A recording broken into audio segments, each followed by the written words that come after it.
Hello, everyone. Welcome to our fourth episode of the Misadventures with the Greasy Snitches. It's the fourth episode. Is it our monthsary, right? I think it's our monthsary. Oops, A new hope. let's go. It's Thursday. It's not Saturday. What happened last Saturday, everyone? Why did we not stream? I heard the dungeon master got drunk the night before, but Wait, you tell I'm not sure. I'm not sure if that's true. Is this confirmed? I'm not sure. It wasn't me this time. Okay. But we're here now. It's nighttime. We're awake, at least here in the Philippines. So hello everyone. Again, I am your dungeon master, Paul Gabat, or DMPaulG in social media. Thank you very much for joining us right now. Let us know if there's anything wrong with the audio or if we're all good. And we'll be playing some Dungeons and Dragons. That's what we'll be doing every Thursday and Saturday. We're playing More Dungeons and Dragons. play Dungeons and Dragons. Yes.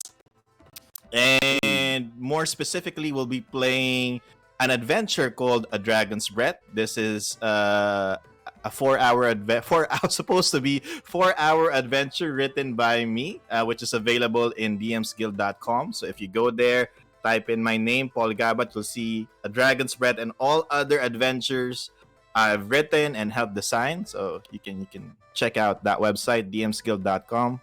But it took us four sessions. And we're still here playing A Dragon's Breath because there's a lot of things going on. And a lot of people that our party keeps on bumping into. So before we start our game, why don't we go ahead and introduce our players, right? So tell us who you are, where to find you, and the character that you're playing. Give us a little bit of description, especially for those who are watching us for the first time. Welcome. And we'll start with you, Alona. Tell us. Oh, hi. I'm shocked. Hello. My name is Alona Minami, and I am your Merfolk VTuber Queen of Patis, and I am a variety streamer. I have been recently streaming. Well, I have started Life is Strange for the very first time. Sorry, late bloomer. And I've been playing Solasta, or at least gonna restart Solasta with a few friends. Hello there. You can catch me on @Alona Minami on Twitter, Twitch, Facebook, Instagram, and YouTube. Thank you so much.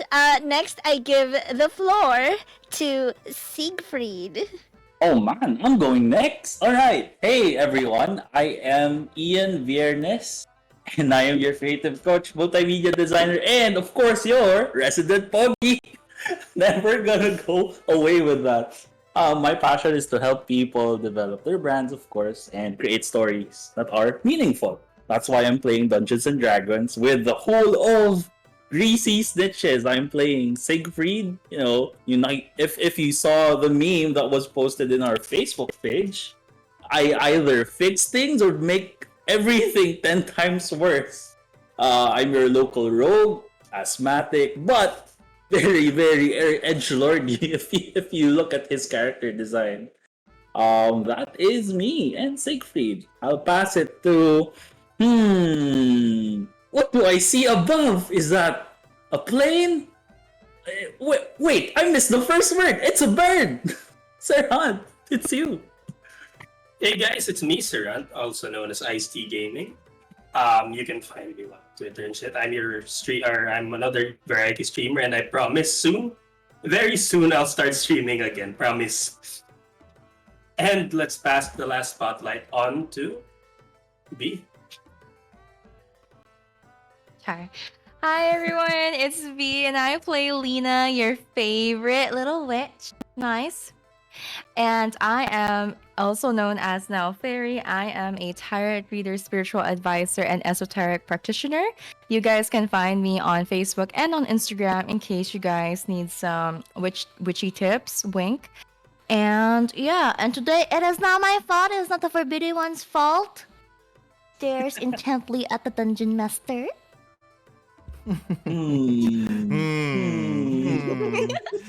Anyway, yes, it's not the Forbidden One's fault. Cerridwen, Lance is not with us right now. She's trying to get some chicken for or Cerridwen's pet, Nosferatu. So Prefer. Nosferatu, yeah. So that's why she can't join right now. But hopefully next session, this Saturday, she'll be able to join us. And yeah, let's see who's what she's gonna miss tonight. Because I think either a lot of things will happen tonight or not at all. So it will depend on our players. It's about to go Oh my down. god. Huh. Shit's don't about to trust. go down. Right. So before we start, I keep forgetting that we have this in place. Just a reminder for everyone that we for our players and for the dungeon master, we have safety tools in place. That means we've had a session 0 before we even started streaming, so we know what the players and the dungeon masters are comfortable and not comfortable with. So we have that set up and done. And if anything goes at one point in our adventure where it's too much for one of us or makes us feel uncomfortable, we have some tokens in Alba Rodeo. That is the virtual tabletop tool that we're using. So if you all of a sudden you see a red token on our map, that means that one of us is not comfortable with what's happening at the moment. So it's up to me as the dungeon master to either censor it by 1 level or just fade to black completely.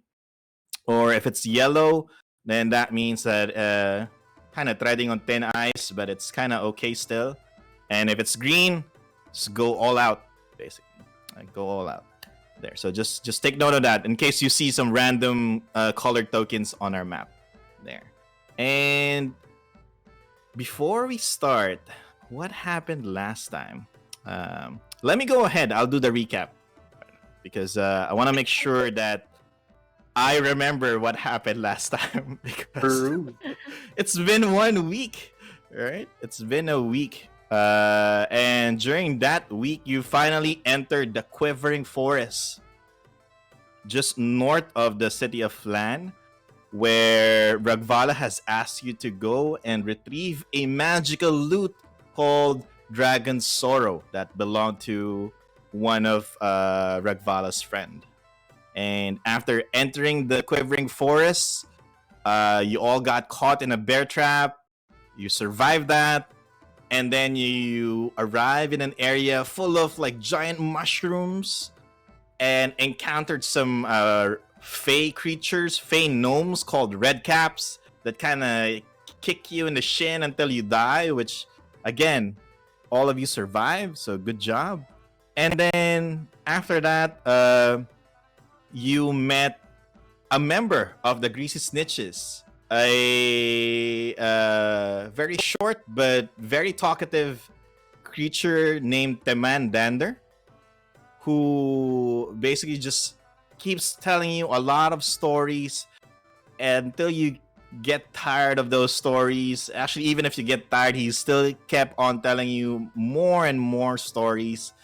He doesn't get scared easily. Well, he does get scared easily, but he likes it. And now, as you are all traveling, I think you are up to 3 levels of exhaustion now Oh because man. you kept the man with That's a you. lot. Same. Yes, 3rd I level would like to means uninstall. yeah, you have disadvantage on attack rolls now and saving throws. No, I Can we can never. Right. I Eh. hate it here. Yes.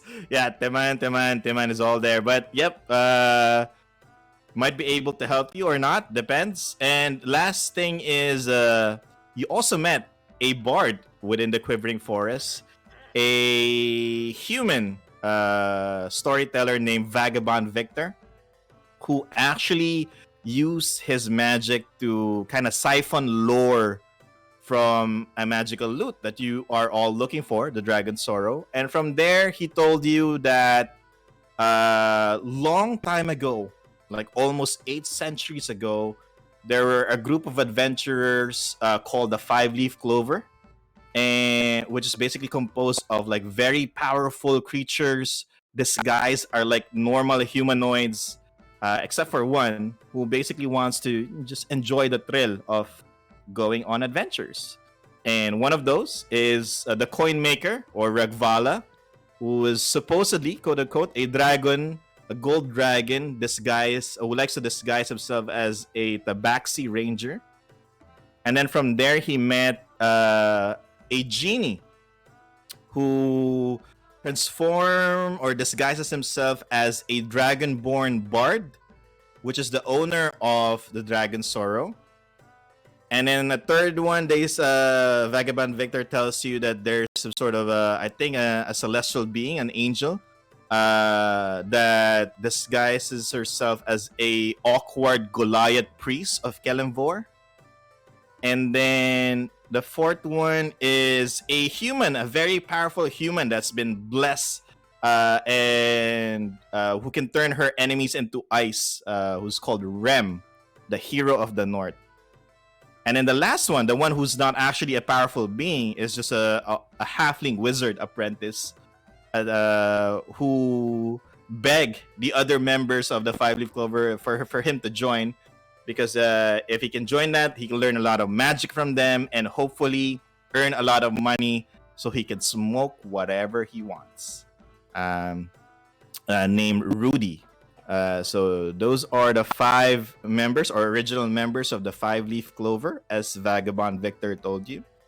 And the loot, Dragon Sorrow, that Roxtasha owned, was actually thrown here by Ragvala when Ragvala and Roxtasha had an argument, because Roxtasha kept on teasing Ragvala because his songs are all about Ragvala dying. And when they had a fight, apparently that's where the group ended and went on their separate ways, like a band, like Avengers.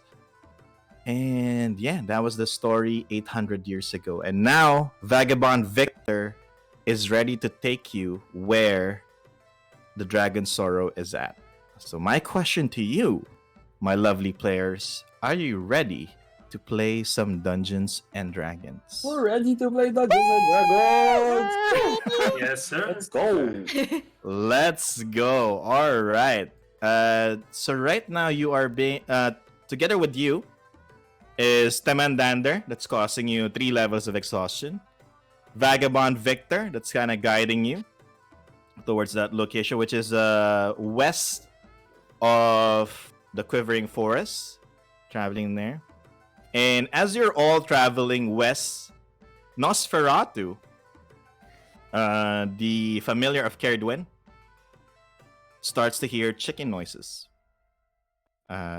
deep into the mist behind the trees nearby. And Nosferatu tells Cerridwen, I want those chickens. Chickens now, or you lose me forever. And with that, Nosferatu starts heading into the mist. Cerridwen just looks at you all, like stares at you for like 3 seconds, and then says, guess I'll be back, guys. And then disappears into the mist. What do you do? Do you follow Cerridwen, or do you follow Vagabond Victor? Fucking chickens. Fuck the chicken. No! You don't can we fuck chickens! Wait! Wait, Wait. who are you to tell me what the fuck? Okay, that's true, that's true. That's Wait true. a minute. Stares at Cerant? Wait. Right. He's So not a chicken. Nosferatu heard chickens deep into the mist and in between the trees nearby. Nosferatu flew over that direction. Cerridwen followed because we assume that Cerridwen loves her familiar, and then disappears. Oh, I want to do something, DM, before Cerridwen goes away. Okay, go. whenever no one is trying to actively look at me, I try to shimmy up to Cerridwen and start peeking through her diary or What? anything that is, anywhere that she writes stuff. I heard she wrote something about herself, and I want to grab it. Oh my god. Yes. Why would you do that? My What man about has me? a death wish. Oh wait, yeah. Oops, I'm on mute. God damn it. Wrong sleight of hand. Sleight of hand. Good Yes. thing I am probably good at that. It's Tigibeo. I will roll at 20. Oh, yeah, I rolled an 18 plus plus. All right. With an 18 plus plus, 24. 24.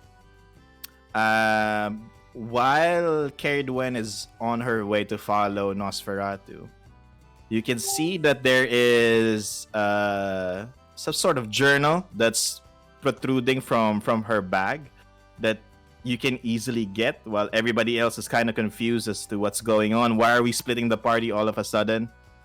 So you have the time to grab it if you want. Yeah. Do you- Yes. All right.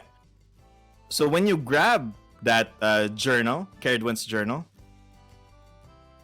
a hand covered by fur comes out from the mist and grabs your hand.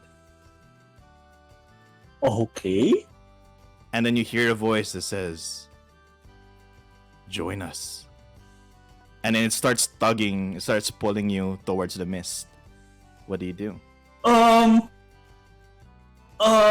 The others are distracted, so you're the only one kind of in this, unless you get their attention. I reel my hand back. Roll me athletics. Oh, Oh my god, you're on your own, man. You know what, DM? I am exhausted also. That's fine. Roll it with disadvantage. DM, I rolled a 1. A what? Alright. Bye, First one in the Siegfried. game today. Alright. First one. What? You First one to managed- go. You managed to pull your hand and away from whatever that creature's grip, but your whole what's your dominant hand? Is it right hand or left hand? I guess let's go with the right. I'm holding my Right. knife with my right hand. Yes. All right. Your right hand, when you pull it back, it's now covered in like not shadowy flames. It's like covered in mist. So like just next to your right shoulder, it's all covered in mist now. You can't see your arm. It's like censored. It's like Japanese porn now. It's all except for Wait. pixel, Oh my except for God, pixels. It's mist. Hand from Japan. Okay. Hand from Japan. All right. All right.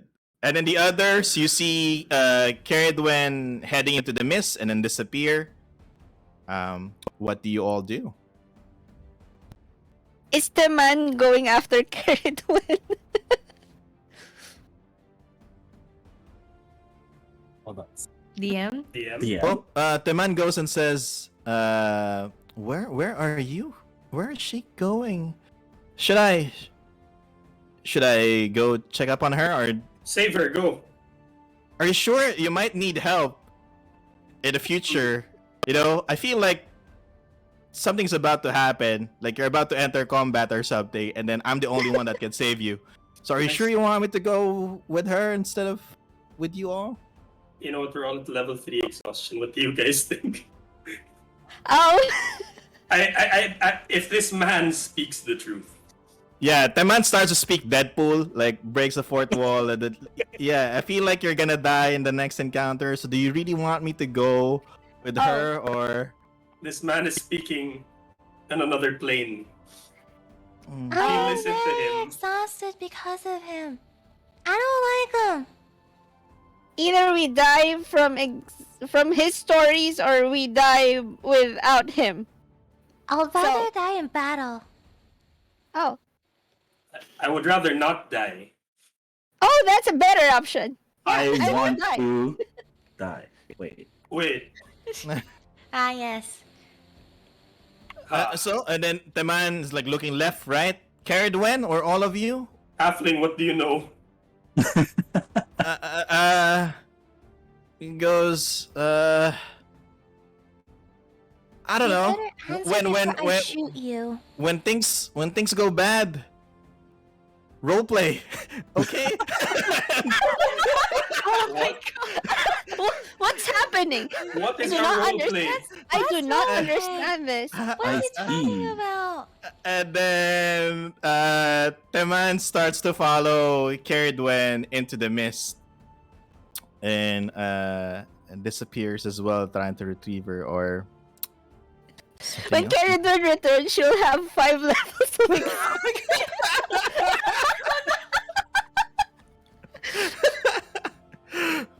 Alright, so now you've lost the man Dander, who's probably your strongest ally, and Cerridwen as well, and you're all at level 3. You're exhausted at 3rd level as well. Vagabond Victor is the only one that's with you. I What can go think, wrong, guys? I think we I'm should rest very for 3 days. tired. I Yeah, don't that- think we have the luxury of resting 3 days in these forests. Yeah, Vagabond Victor tells you this is not the place to rest. As you can see, the mist here is getting thicker and thicker. This forest is quite magical in nature as well, so be very careful. Well, I mean, at this point, with how much exhaustion we have, it almost feels like we're walking to a death trap at this point. We're just Victor tells you we're just here to retrieve the loot. I do this all the time, so there shouldn't be.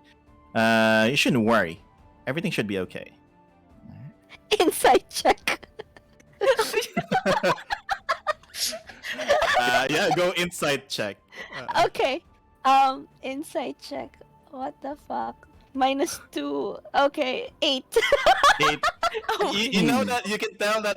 What do you call that? Is it positive toxicity? Is that- Oh, yeah. Oh my Wait. god. When everything's no. wrong, but tells you that everything will be okay. All right. Oh. So no worries. This is a good virtue. I agree with Vagabond Victor. You know, it's better to get things done and then rest afterwards. We have to earn our rest. Right. And so let me change the map here and put you all on the map. That's a lot of trees, DM. Well, you're inside the forest, so I will assume there'll be a lot of trees here.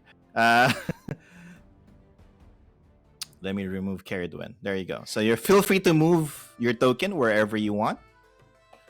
And I miss Cerridwen already.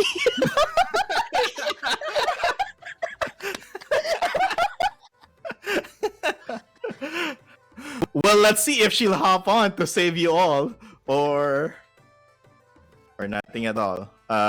But as this happens, entering in this area, mist envelopes this area of the forest. It's way thicker than on any areas that you've been in. And as soon as the mist touches you, you feel a tugging sensation as if someone or something is trying to pull you into a different place. The canopy has completely blocked off the sun, and everything around you is dim. No animals, big or small, are present, and only crawling insects can be seen slithering and crawling into dead branches nearby. The hair at the back of your neck, if you have hair, starts to rise as you hear a crying voice catching your attention. There is a small boy that seemed to be from this place hiding behind a large tree, clutching a stuffed animal while trying to hide from your gaze. Behind him is a corpse of a brown owlbear. And seeing you, the child nervously steps into the open while wiping his tears, and he points at the stuffed animal that he's holding and says, Can you help me? I can't find my mama. I think I'm lost." Can I insight check that immediately? Yeah, so let me paint the picture. It's dark in this place unless you have a light source, and there's like mist all around. There's a corpse, a carcass of an owlbear behind this boy, and there's a human boy here in the middle of the forest. So yes, roll insight. Pain. It's only a 7. It looks like I'm very tired. Yes, you're very tired, and this is not a place for a young child to be in. If the man needed help, you could only assume that what more for this helpless child. So, and I just want to clarify something, right, DM? You said that like the hairs on our back are standing up, right? or feathers. So considering that I am just a large owl, am I looking like one of those super puffed up owls? At the Yep, moment? super puffed up. Ow. Oh, Yep. Oh thank my you. god, that's so cute. I Uh-oh. said something wrong. Well, considering that there's a kid here that's not me, yeah, something's wrong. I'll approach the kid, DM. Yep. What's that? Sorry. I'll approach the kid. Okay, you approach the kid and you see him holding his stuffed toy. Says, "Please, Mama's not here. I can't find Mama. And I think my friend is dead." And then kind of holds up the stuffed toy. Does Alright. Cerridwen have a child? I asked the party. No, she doesn't. Oh, What do okay. you mean? No, I'm just. Does this child resemble Cerridwen by any chance? Actually, that's a good point, because when you look at this boy, Ven, the more you focus on the face of the child, the more it starts to look like has similar features like you. Kind of looks What? like you. Like if you have a child, it will look like this, and you can start Oh. to see like the ears start to have like a fin-like feature. The hairs kind of go like a light blue color. And then same for everyone else. Like with Leena, you can see that the skin has like a bluish hue. Kind of look like your brother when he was a child. And Siegfried, you see like a small silver hair boy. Or actually, no, it keeps on shifting. You start to Yeah. remember like your earliest memory of you when you shifted into a child. That's what this person looks like. And Cerant, as you approach, it's more looking more and more like an owlin. Huh. Oh wait, that's my child. Wait, what? No, huh? What? He looks like Wait. my brother. What? What? I don't think we should touch Okay. it. I take notice of this, and Mhm. as a shapeshifter, would I know anything about it? Roll me investigation with advantage because With- it's you. Disadvantage. So Oh, check so it out. normal roll. Yes. Good Yes. job. Oh, normal roll. It's 15 flat. 15. And you Siegfried. can tell that this is a magical ability that's happening. Like you know that you're seeing a version of your like a similar version of yourself when you shapeshifted into when you shapeshifted into a child, but that's not your form when you were young. That's not your original form. So you know there's something here. There's something wrong, and it could be a shape-shifting ability, which you know a lot of creatures, especially in sketchy forests like this, would have. I turn to Ven, which she is right beside me, as I Yes. say, I don't think we should trust this kid, if it is a kid at all. Oh, okay. I passed the message to Leena. Leena, I think this is a really. I don't trust this kid. I don't think this kid is trustworthy at all. And the kid looks at you, Cerant, since you're the one approaching, and says, "Brother, Oni-chan."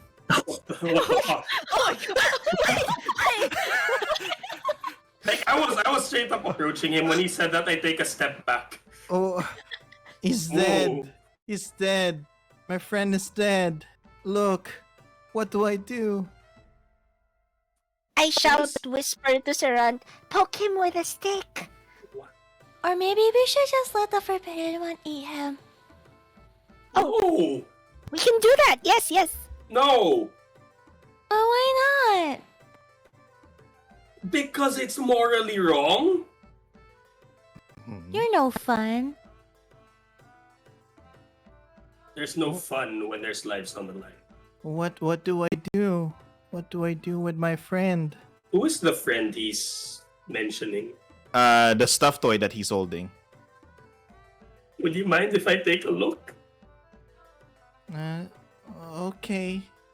And then he holds it up in front of him, so you can see it more and you can touch it if you want.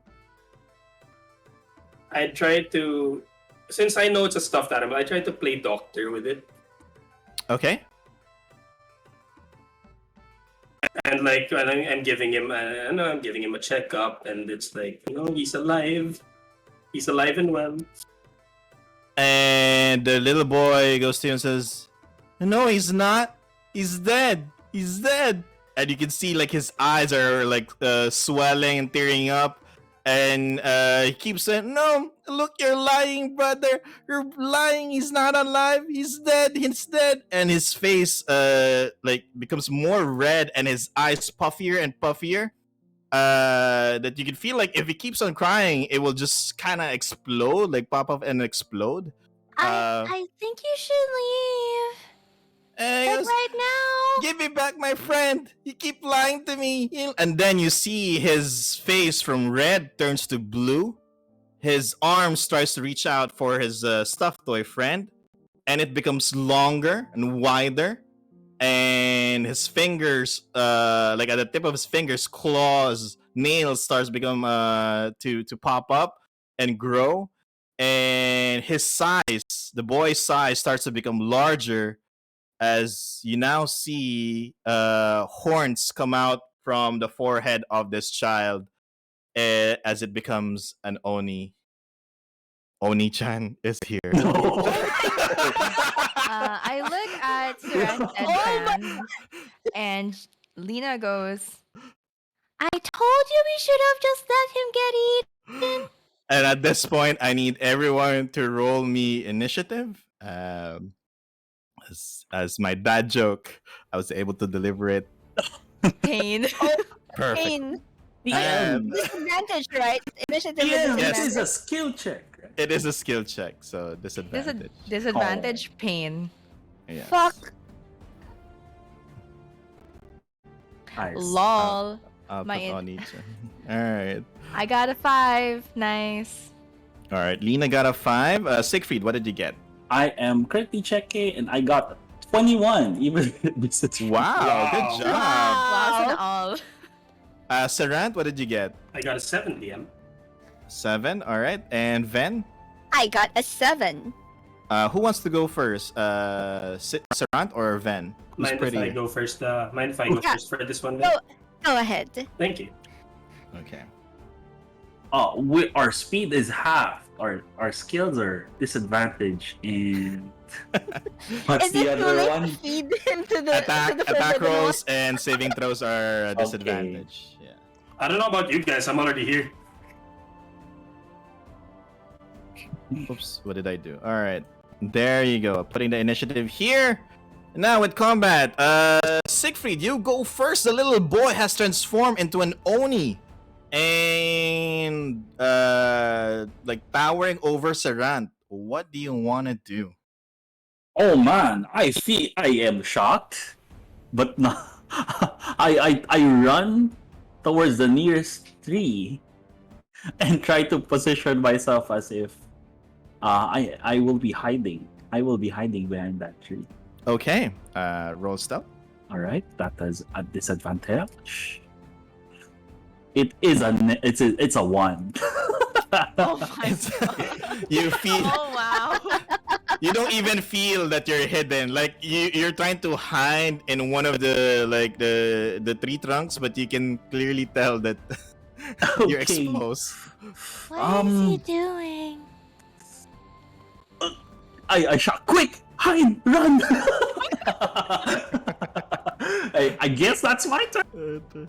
That's your turn. All right. Oh no, Oni-chan goes first. The Oni will try to get the stuffed toy from Cerant, so it uses its claw and attacks you. That is 20 to hit Cerant, That is a hit, DM. and that is 7 slashing damage. Okay, that's subtracting from my 10 HP. All right, and it makes actually, since it's really mad at the moment, it tries to now, like, from its other hand, like, bone starts to come out, and then the Oni just starts to pull it and continuously pull it until it looks like, and then at the end of this like piece of bone is like a sharp end, and uses it like some sort of a spear or glaive, and then attacks you with it, Cerant. Oh, Oh, Tries no. tries to impale you with it, and that is a 24 to hit. that Holy hits shit. DM. Oh my I How rolled much a damage? natural 1 for the damage, so good job on that. So that's 5. Oh, Five Breathe. five shit. piercing damage. I am now out of 10 HP, DM. That's All half right. my HP. And then yep. Is our map updated on stream? Because yeah. Or is it still a little boy that you're seeing there? It's updated, I think. All right. It's Okay. Oni-chan. Okay. And that's it for Oni-chan. Cerant, what would you like to? The toy is still with me, correct? The toy is still with you. Yes, it's trying to get it. from you. Alright. So I'm gonna spend my action DM doing magical tinkering on the toy, actually. Oh, okay. Because he said that it's not alive, right? So it's Yes. just like this lifeless stuffed toy. And with magical tinkering, I can give it up to 3 different effects. Okay.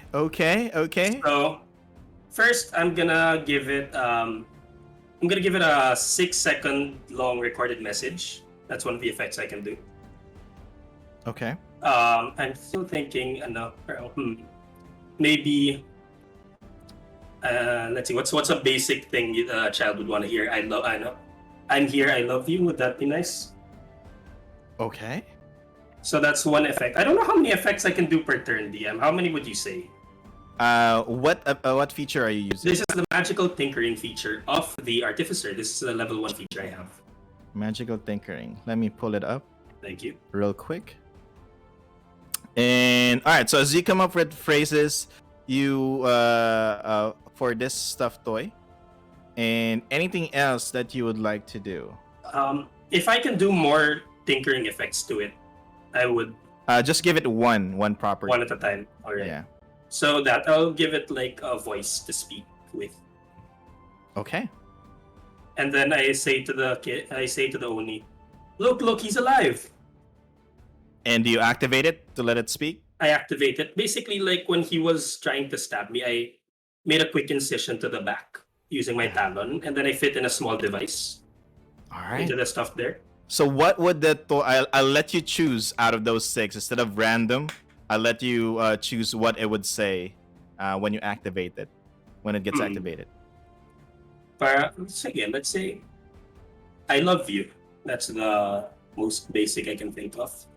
The Oni is about to impale you with its like bone spear that it's holding, and it stops. And then looks at you, Cerant, and looks at the stuffed toy. Make me a persuasion check with advantage. So that's normal roll. Yes, with my -1 charisma. I'm a bad liar DM, it's a 2. Oh Oh no. no! And what have you done? That's not my friend. My friend doesn't say love you. What does your friend say then? What does your friend say? Later, we'll see. All right. Anything else, Cerant? I can't do a bonus action, so I'm basically gonna be standing here, getting ready to tank the next blow. All right. And then Ven, it's now your turn. If you don't do anything, Cerant is gonna be impaled and probably gonna be roasted. I will tell Cerant, I want you to leave as soon as you can. I'm gonna make, I'll cover you. And I will use my racial feature to cast a fog, cloud. Fog cloud. All right. Nice. Casting fog cloud. All right. Yes, I will cast fog cloud. And, that is going to be covering all the way up to the tree and where the Oni is. So this is a So 20 not foot including Cerant. run. Yes. Okay. Just enough And- for him to be able to leave quickly, and then I will move 1, 2, 3. Just for moral support, and I end my turn. Okay, there you go. And so we now have the Oni is now covered in fog, and it's still raging inside. And Leena, it's now your turn. You can see like this Ezreal lookalike turn into an Oni, and now it's raging in front of Cerant. This Ezreal look-alike. Mhm. Damn. Okay. I'm going to move 3 tiles to the left. There you go. And I will shout towards Cerant and say, "Just give him back the stupid toy!" And I will cast Chill Touch. Cool. The thing here is the Oni is Covered in instead of fog. yes, you can still it's last location, so you can do it, but with a disadvantage, which is happening anyway because you're exhausted. Yes, Yeah. okay, I'll take it. Yeah, why the fuck not, right, chat? Why the fuck not? No losses here.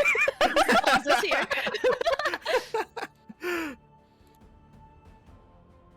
Yeah, it was a 9. A 9. It went into the fog cloud, and then you don't know if it hit the Oni or not, but you can still hear "Roar, my friend." And after I Yeah. hear the Oni roar, Leena just shrugs. She goes like, "I tried." All right, Siegfried, it's your turn again. Right. The Oni is inside a fog cloud. Oh man, I feel like running away is the best option here. I shout to my allies. But you haven't even done anything. That's the point. I can't do anything here. We can't fight that thing. It's too dangerous.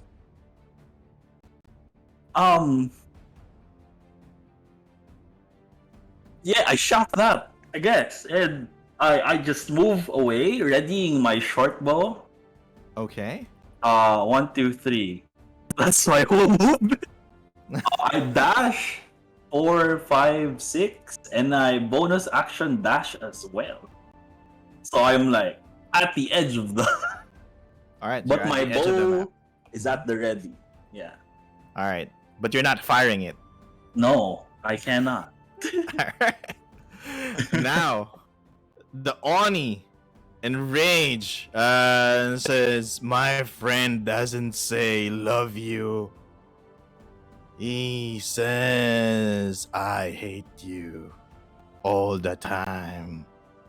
And with this, using its glaive, holds it with both hands. And the bone spear grows larger, becoming more of a glaive, and tries to attack you, Cerant, and that is gonna be a 20 to hit. Damn DM. All right. No disadvantage. Oh, right. You're correct. Yeah, it's inside the fog cloud. That's correct. So disadvantage. Thank you for that, Ven. Good job. Thank you, Vin. That's a 19 with disadvantage. Damn Okay. DM. Damn it! You know what? Yeah, No you one know else is here.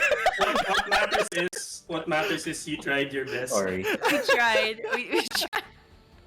All right, and now you can see that the bone weapon, the weapon made out of bone, Onyx bones, is larger now, and it hits you to the side of your face, and you're gonna feel the impact, as if like if you're not strong enough, you would have like lost your head from that attack. As you take 14 slashing damage from that attack. Damn DM. Oh my god. I'm still standing. Okay. And then it yells now. It says, "My friend is dead. You killed my friend." And that's it. DM, For- can we interact or like can we talk? Yes, to each other? definitely. Yes. So I shout to Cerant again, like, just give him the stupid doll! And Cerant, it's now your turn. You can follow what Leena is saying, or is there anything you can do to make the Oni believe that his friend is actually not dead? I heard what he said. He said it himself, right? That I hate you. Yes. Mm-hmm. Could I have recorded that just in time to modify the doll? You can, yes. I'll let you do that. Yeah. I'll use my action to recreate what he said there earlier with I hate you. Mhm. And that's the one that's gonna be that's the one gonna be programmed into the doll with my magical tinkering. Okay. And I'm gonna blast that back and say, "Your friend had a concussion!" Okay. And will it say those words? Yes, it'll say it in his exact voice as well. Okay. And as the Oni hears it, the Oni now stops and plants its weapon to the ground and goes and says, Nechan,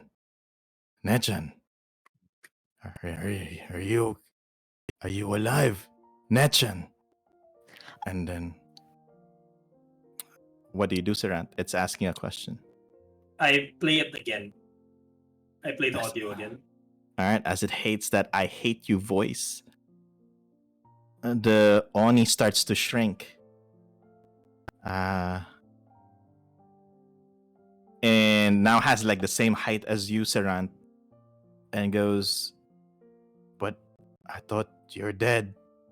We went beyond the mist and came back, and that evil lady killed you. But how are you still talking?" And then one more replay of it.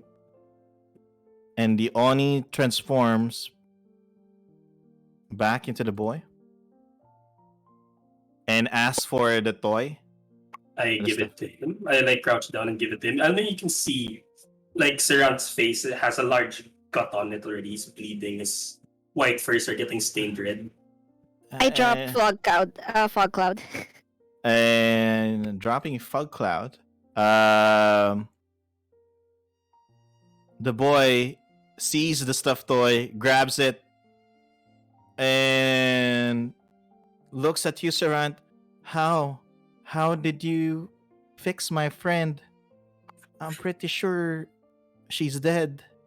As I told you, she was alive and well. She seems to have had a slight concussion, but she's fine. And then I play it again. And as that "I hate you" plays again, and it is heard, and the Oni, now back to being a boy, little boy, hugs it and goes, "It's true. Your Mama always says that whenever something bad happens, my brother will arrive and help me. That's true, right, brother?" Is he talking to me or the dog? He's looking at you. Yeah. Yep, that's true. Just press on your friend over there and And he They'll hugs see your it. leg. Brother. Yes. I'll never leave you again, brother. no, you can leave. And he goes, Oh my god. let's go ahead and get out of here. There's a lot of dangerous animals here. And I'll you protected my friend, brother, and so I'll protect you in exchange. Oh, sure. You Eh. can tell Cerant's like he's trying to act calm, but there's some panic in him. All right. And as we basically leave the initiative at this point, what do the others want to do? Leena is currently a bit dumbfounded because she's literally blinking in confusion. And she rubs her eyes and does she see Siegfried at any point? Siegfried you is see slowly Siegfried. walking. You see Siegfried behind you, just wiping his tears. Leena, Leena is rubbing her eyes and she's just like, I don't know why you're crying. I don't know why that demon turned into a boy. I'm just very tired. Can we please just get the loot and go home? And the little boy looks at you, Cerant, and says, Is this your girlfriend, brother, or is this my new sister?" Looking at Ven. oh shit. The ship. Oh, the ship? Wait, are we related? I look at Um, Cerant. I look at my feathers and then I look at her scales. It's like I don't think so. Oh, Oh, okay. is she an enemy? Do you No, want no, me to no, kill no, her? no, they're not enemies. They're not enemies. They're not enemies. How about that one points at the small? How about that brat over there? No. She's angry, but I don't think she's an enemy. Oh, Oh, all right. And that cool-looking man over behind her? You can keep an eye on him. Oh, all right.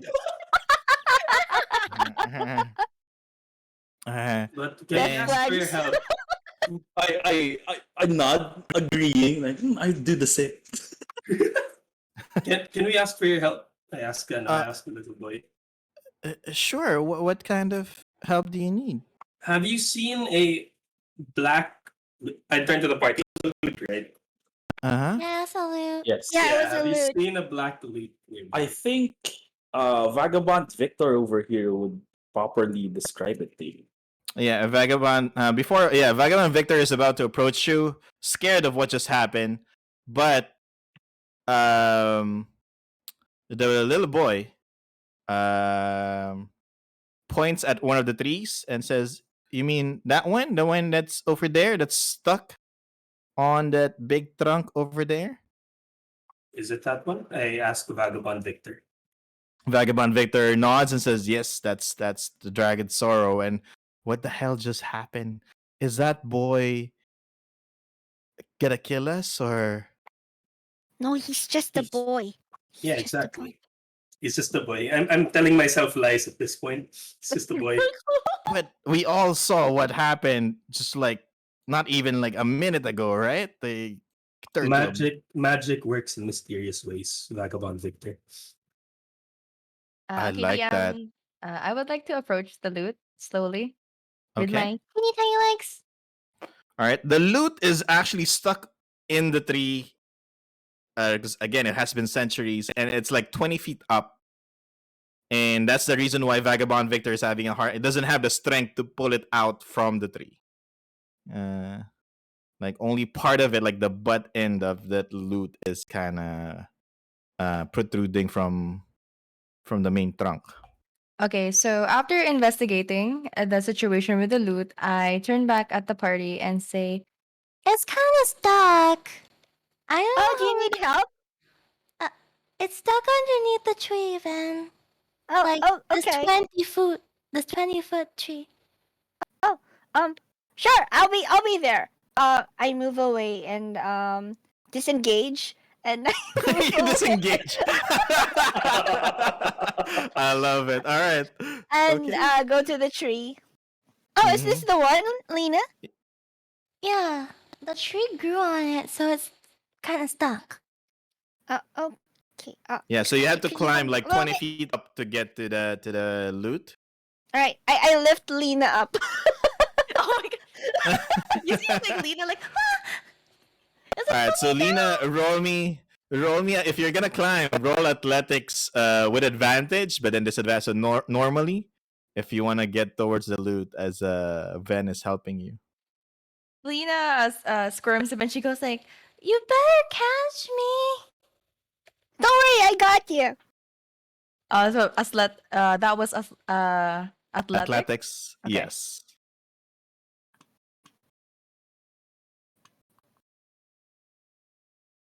That is a normal 12. At 12, and you start to fall.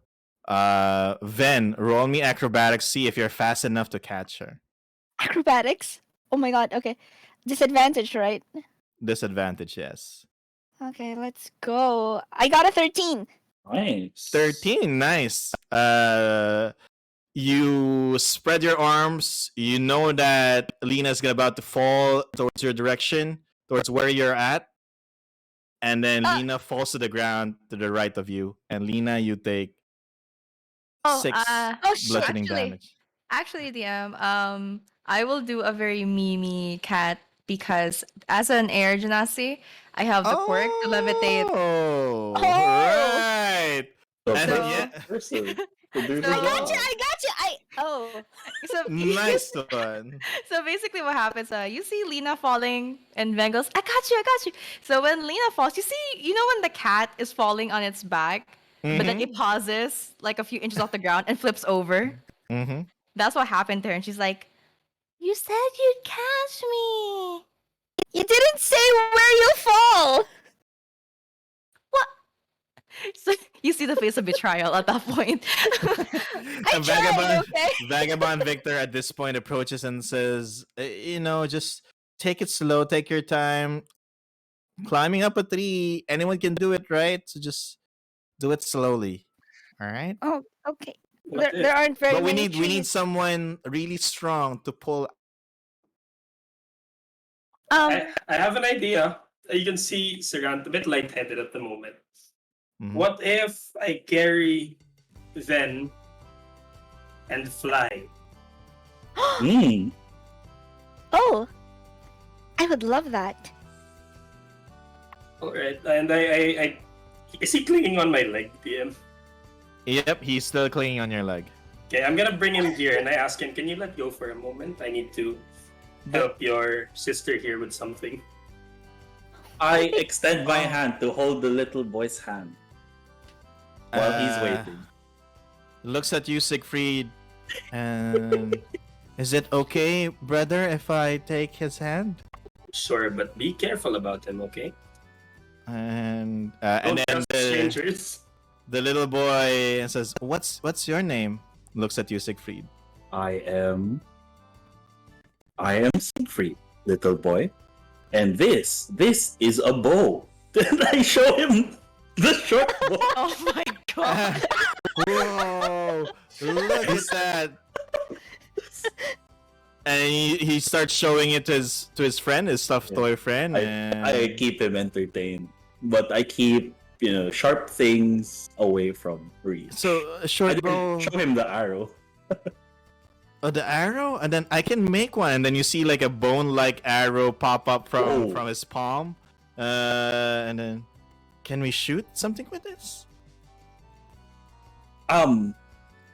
Sure. I've got some ball bearings over here and I try to I roll one away from the general direction of the group so that he wouldn't hurt anyone if he tries to shoot that. All right, he rolls a 21, so that Holy shit.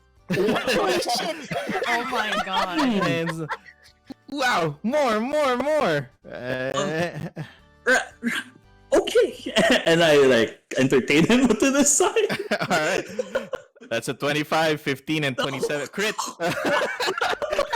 Oh my god. And you see like Siegfried and this little boy is just having fun.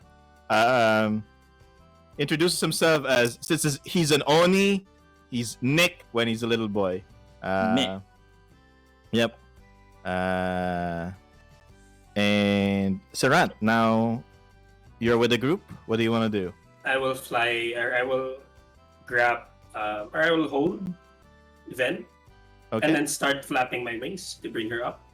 All right. So it takes a little bit of time, but you manage to carry Ven 20 feet up, and you can now see this magical. It's a black loot, and even though it's stuck inside it, like part of it is stuck inside the tree, you can see that it's not damaged at all. It has been almost 8 centuries, and even the strings are still there. No damage at all. No scratch whatsoever. Now that I am at eye level of the tree, I thank Cerant. Thanks. Maybe you welcome. could stay so I can, if ever I'm gonna need a hand or Sure. a talent. Okay. Do you like sway your hair like at the back of your ear? Like Yeah, something. Excuse me. With a little blush. Could Okay. you stay here a little bit? Sure, just Um, How are you, Cerant, how are you holding Ven? So this is what I want to know. So at least we have a good way of imagining things. Okay, I was thinking either under her arms or holding Like by a the cat. wrist. Like a cat. Look, Sarah is very awkward, okay? Oh yeah, that's not romantic at all. But yeah, okay. Yeah. Yep. So Princess Ven, Scary? Princess Scary. Yeah. So Ven, what do? You can roll athletics check if you want to pull the loot out of the tree. Is there a way that I can pull the loot without hurting the tree?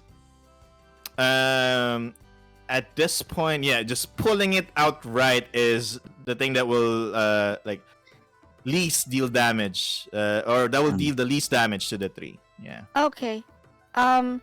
I first apologize to the tree. I'm sorry, but I'm gonna pull this out.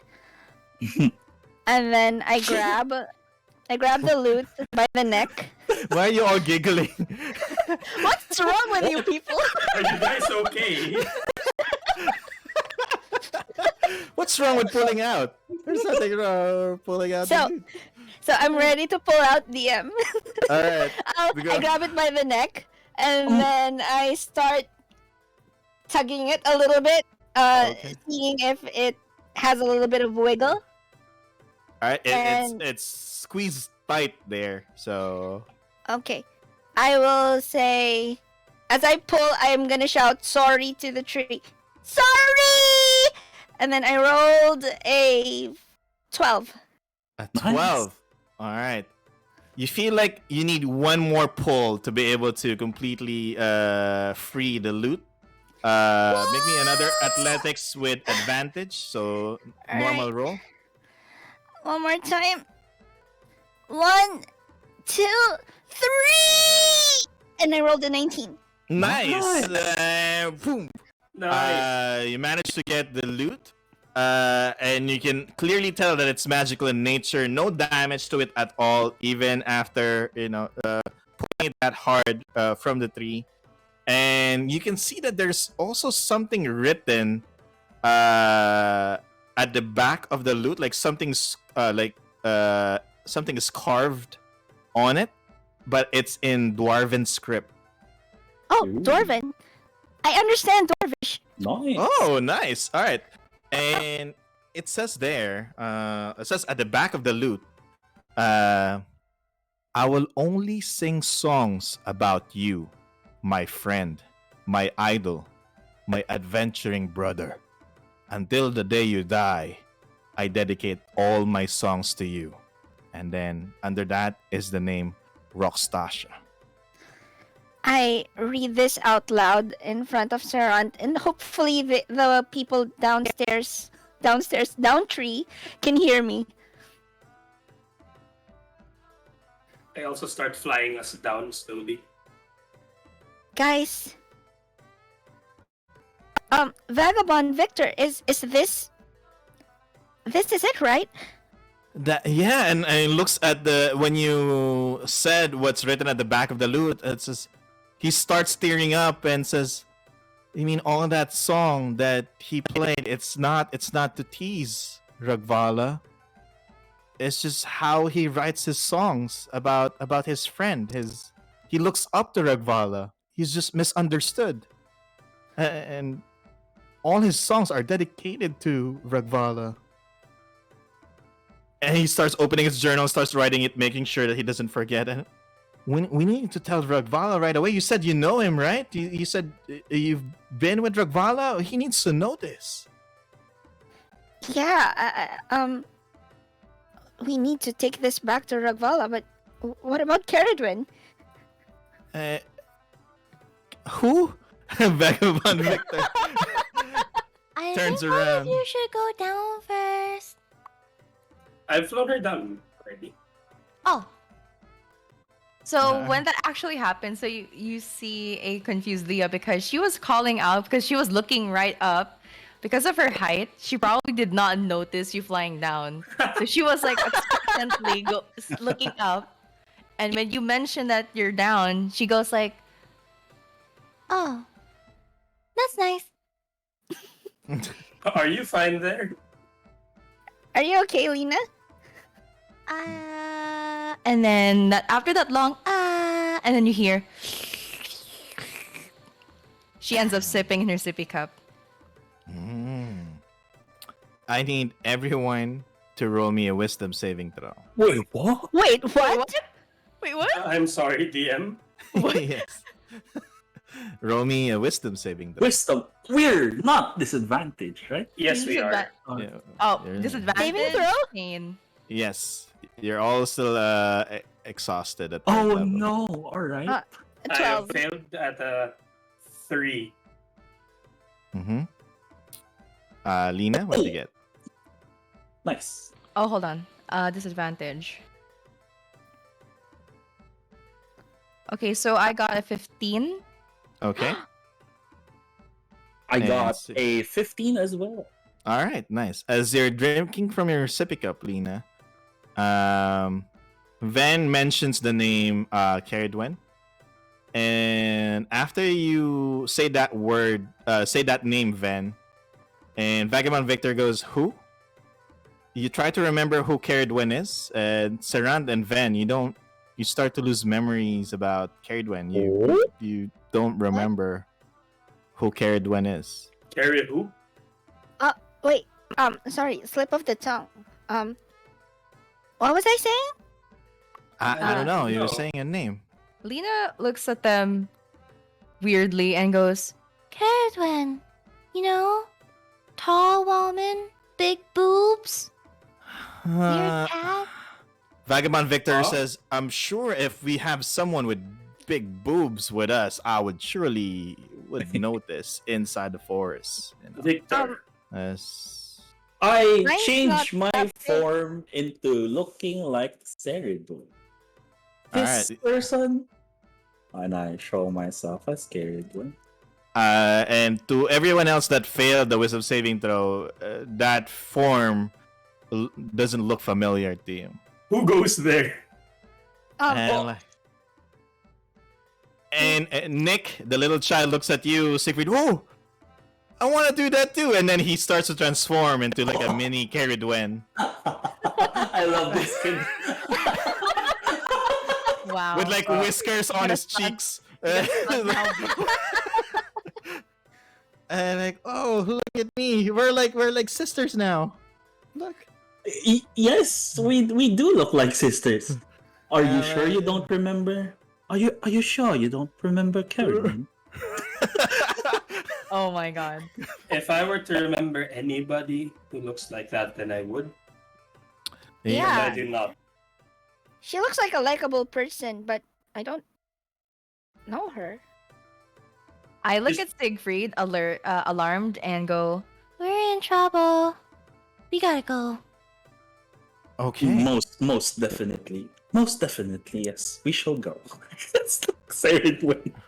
And Vagabond Victor goes, I don't know. We can talk about Cerridwen. You hear that person's Cerridwen. I don't know who that is.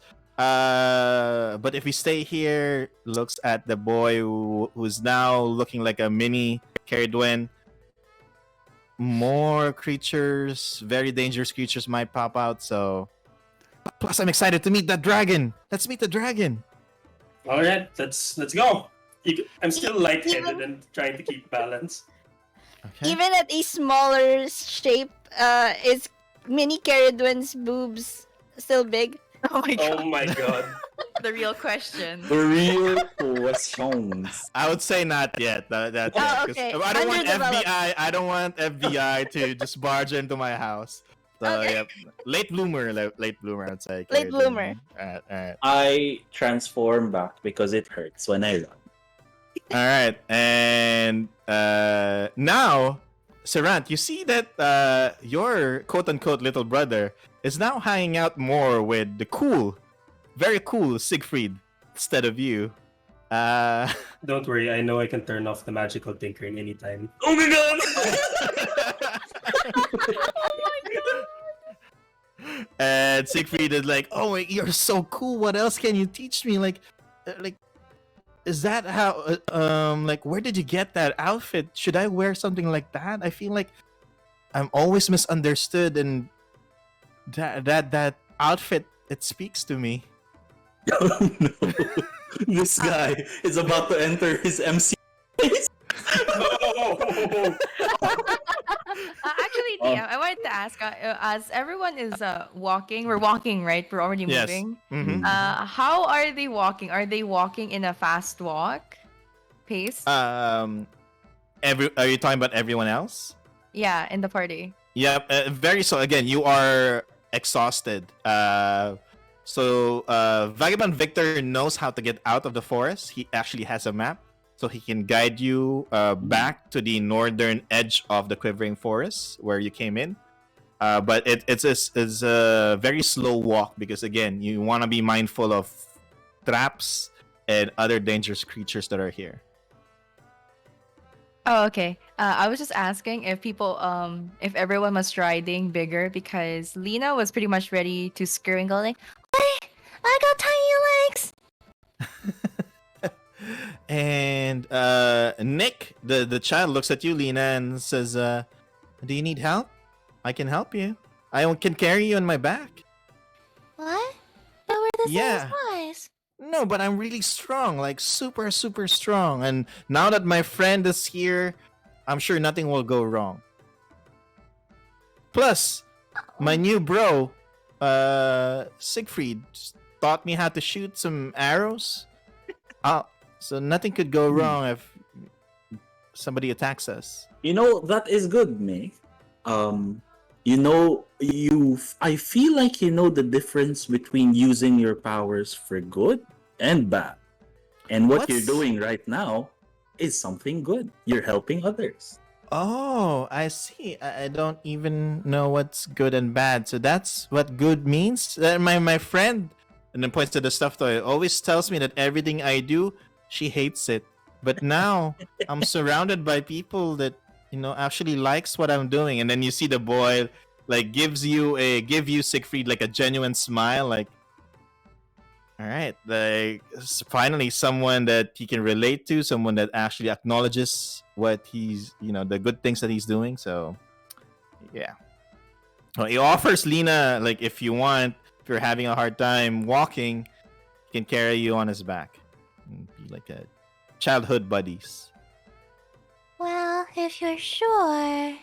And Leena does try to get on his back. All right, and then he kind of squats a little bit, so you can cling on his back, no problem. She's very light. And yeah, surprisingly, when he stands up, he's like, "Are you sure you're on my back? I can Yeah. barely feel you there." I was like, And she kind of like leans towards his ear and playfully whispers, They say that I'm like the wind. At this point, you actually have like your features, like your complexion is very similar to an Oni, and kind of made him blush as well as you start to talk, and he starts blushing and then shakes his head and says, "No, I think if I become friends with you, my friend will get mad. Let's just walk. Let's just walk. Come on, let's walk." Hey. And they continue towards the forest, and since the Oni is with you and Vagabond Victor has a map, there's really no problem in terms of traveling or going back to the edge of the forest. Every other creature is scared of the Oni, and Vagabond Victor knows the way. And getting out of the forest, you now see Ragvala waiting for you. This ancient gold dragon with like faded golden scales. The eyes are like almost all white in color. You can see that age or time is like didn't really do a lot of good on him in terms of his physical features. And looks excited. He raises his head. "Children, do you have it?" Whoa! A gold dragon! Hello, Ragvala. Hi! And oh, you're back. You're safe. Oh, where's Cerridwen? Karen, who? What? There's 5 of you who entered Yes, that there forest. are 5 of us here. Well, actually, 7 now, right? Did I math at 6? And you look back. Now that you're outside the forest, you look back, Siegfried and Leena. You almost fell to the ground. As Nick is unable to go through the edge of the forest. It's as No. if there is a barrier that's stopping him from going past the forest. And then like, "Siegfried? Leena? Wait. Brother? What's going on?" And then he starts bashing at this like invisible barrier. Oh no. Brother, Siegfried, what's going on? What's happening? Can you hear us? I can hear you, but I can't. And then he just walks forward, and then he bumps into this barrier, and then he falls on the ground, and then stands up. He tries to do it again. There's something stopping me. There's something there. I can't see it, but I can feel it. Can I have Arcana check, DM? Okay, you can. I'm also To- Divine Sense. Yeah, just to figure out like what kind of barrier it is or the nature of it. Okay, do that. That is a 14. 14. You can see that it looks like the Oni is bound in the quivering forest and is unable to get out. You don't feel any barrier or anything, but when you pass in and out of the forest, you don't feel anything, but Nick or this Oni feels it, and he's stuck here, and then he starts his eyes starts to get watery looking at you, Siegfried, and says, "What do I do? Do I shoot it with my arrows?" And then he just, without using a bow, he just kind of shoots like Whoa. bone arrows from his palm towards the barrier, and then the bones just starts to shatter as soon as it leaves the forest. It just like turns to dust. And like, Siegfried, what's the trick here? Well, what do I do? Lena kind of leans to Siegfried to whisper, He's bound to this place. He can't leave. What? Siegfried is saddened by this. Of course, I can't. This was a person who looked up to me for the first time, and I guess I approach him by the edge of the forest and I sit down and squat at his level so that our eyes would meet. Okay. Hey, It's little boy. Uh, bro, what's going on? I can't take another step. What's happening? I think there are boundaries that cannot be crossed by you, and this is one of them. Mm-mm. And you will meet a lot of boundaries in your future that you won't also cross, little bro. Eh, but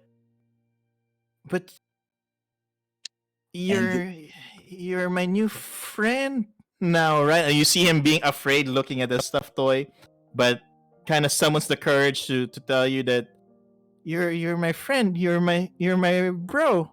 Mm. And I am? you'll teach me. And then he starts to transform into like a small Cerridwen. And I look, see how good I am in transforming, like just like you, bro. And what do we? Tell me how to get out of here. There's no chains. There's no rope. I just need to take a step forward. DM, can I actually do you think that Leena would know any form of magic that is similar to the situation at hand? With your Arcana a while ago, you know Mhm. that this is part of the forest magic, and it's very strong. As in, it's part of the whole forest magic, and unless it's some sort of 9th level magic that you're casting, it will probably have no effect on this. You will have to research more on how to free an oni that has been bound or trapped here in the Squibbering Forest. After remembering and realizing this information, Leena kind of approaches Siegfried and puts a hand on his shoulder. And she leans down and whispers again that He's bound by the powers of the forest. He can't do anything. and she Mhm. slowly kind of walks away and reunites with Ven and the others because they're currently waiting for Siegfried. Okay, all right. And the dragon hears this, but he's just silent because he knows he's powerless right now to do anything for this oni. And knowing the probably he knows something about the oni as well. But Siegfried, you're now with Nick, this little boy, looking at you now, like in mini Cerridwen form. So what now, bro? You're gonna stay here, right? We're gonna figure out a way how to get out of here, right? I cannot, little bro. I cannot. Uh, uh, Mama left me. Mama left me here, and it's just that's why I have this stuff toy with me, my friend. Mhm. And now you're gonna do the same, bro? Here's the thing, little bro. I won't. You've learned something valuable today. Nick, you are a great being, and you cannot leave this forest for things that we do not understand. But know this. Us here, the friends you've seen, the memories of us will stay with you, and we won't ever leave. And I will do the same to you. This boundary that you cannot cross, you'll meet a lot of them in the future when you grow older, as I have done the same too. And the most important thing that you can do right now is just to go through it and continue living for your friend and for yourself. And you say those things like there's a deep lesson there, but this boy, this oni, doesn't understand that concept yet because he's a child.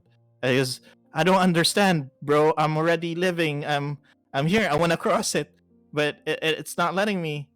And at this point, it's just continuous talk between you and the Oni. But what do you do, Siegfried? Do you stay or do you go back to your party? What's the plan? Siegfried remembers the time when he is unaware of his powers and he does not understand why the people around him left him also. So he's kind of seeing himself on this Oni. And the only thing that helped him grow into the person that he is now is just what he said to this little guy, but he doesn't understand. So what he does is, I can reach through the veil, right? Yes, you can enter. You can enter and leave whenever you want. I pat him on the head. And you can see he's already crying, and he felt the warmth of your hand on his head. And he just feels hopeless now, and like, bro, I don't know what to do, bro. I don't want to be alone again. I have a real friend. And then he drops the stuffed toy to the ground. I have you now. I have brother pointing at Cerant, and then sister pointing at Van, and then Leena, and I have you all. And It's going to be please, Leena, can Leena approach Grandpa? yeah. And she kind of pats him on his toe. I didn't know. Okay. Yep. He's really big, as Yeah. you can see on our map. And she goes, Is there anything we could do for him? Oh, my child, it saddens me. This creature, this child that you speak of, is not just an ordinary human kid. It's a powerful being bound into this forest because it has done a lot of bad things in its life long time ago. And then he looks at his hands. He looks at his right hand that's like burning, constantly covered in like harmless green flame. And you can see it, Leena, like for the first time. No need for roll or anything. That this ancient dragon, as big and as powerful as he is, he feels powerless. Like he finally found some new friends, a group of adventurers to be with. And you all want to save this child, but can't do anything about it. And Leena kind of looks at him in understanding, and she pats his toe thing again and goes, Yeah. Even Uh. witches can't do everything, huh? he nods and kind of uses one of his claw to gently tries to pat you, and says, I know a person that can make impossible things happen, and he's actually the owner of that loot. So perhaps we can ask him. It might be a bit complicated because I know he doesn't use that power frequently. I don't think he've ever used it ever since I've met him, but of all the creatures that can make a wish come true, it will be that person. We can go there. I guess if he thinks Nick is worthy, then it should be fair, right? Were you able to get the loot? Leena looks around. Who has the loot again? I have it. Oh, all right. Well, yes, this is the one. This is Dragon Sorrow. We should go to my friend now. And then he points. So it's nighttime right now, and points at the night sky. And you look at the clouds, and one of those clouds is shaped like a cittern, like a lute, also. And that's where my friend lives. I can take you there. We can fly there, and then ask him if he can free your friend. If you think that this little boy will not cause any harm outside the forest, whoever trap him here, maybe he's changed. I don't know. Then why not, Uh, right? Leena looks towards Siegfried and goes, If there's anybody who has to talk to your friend, it should be Siegfried. and Oh, Siegfried, you would see this look in Lena's eyes. For once, she's not like the love-hate relationship look. It's where she's actually placing faith on you that your judgment would be right about this child. all right. So what do you guys do? Ragvala lowers his body, stomach on the ground, and then his tail, he moves it to the side, like next to his body, so you can climb up on his back. And we should go now. And I Ah. looked at Leena and I see that look on her face, but I do not return it. Instead, I show her a look of "you're gonna hate me." Oh no. I look towards the boy. mm-hmm. In my mind, I'm thinking, I understand why your friend left you. And he removes his head from his hand from the kid, Okay. and I step back and I shout, "I hate you! I hate you! Go away!" And Nick just starts to tear up. You're worthless! And he looks at the stuffed toy on the ground as if he's hearing again, like the same words that his friend kept telling him. And then, bro, no, don't leave me. And then you see him banging on the barrier. He rams his head towards the barrier, falls to the ground. He stands up again. And then, bro, please, please. And then you can see him, like his hands slowly penetrating the barrier, going through, but his skin, his flesh is starting to burn. And then you can see like his bones, like at the tip of his fingers, like his bone, you can see his bones as he tries to cross the boundary. Bro, please, please, don't leave me, bro. Don't say that you hate me, bro. I clenched my fist and walked towards Ragval.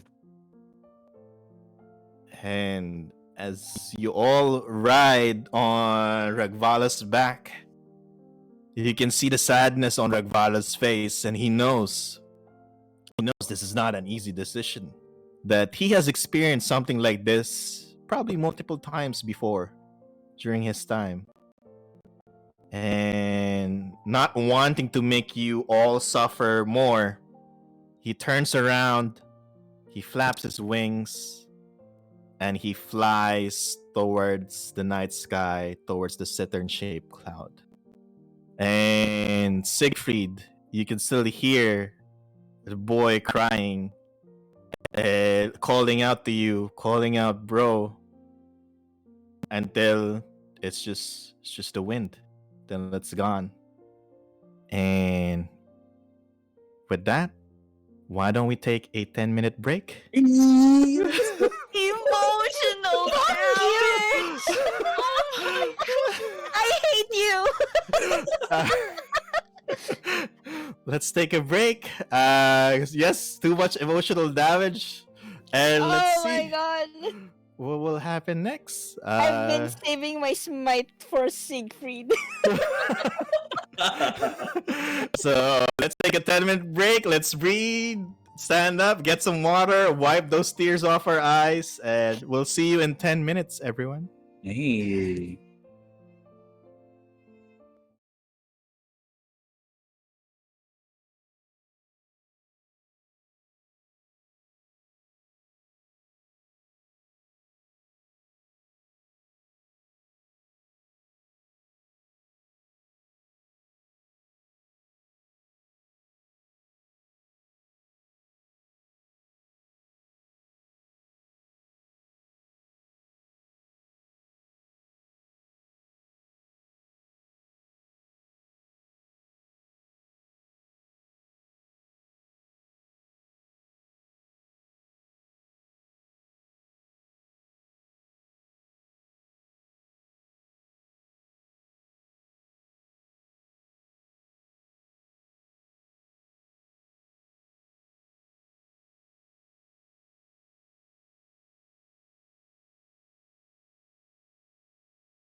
Hello. We are back. We've wiped our tears. We've tried to contain the emotional damage from that encounter. Siegfried, are you okay? Still there? No! I can We are understand. back. All right.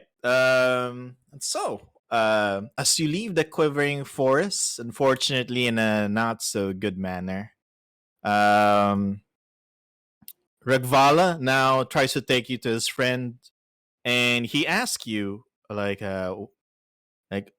to kind of get things off your to stop you from thinking about what just happened in the quivering forest. He asks you what are the other encounters you face when you went through?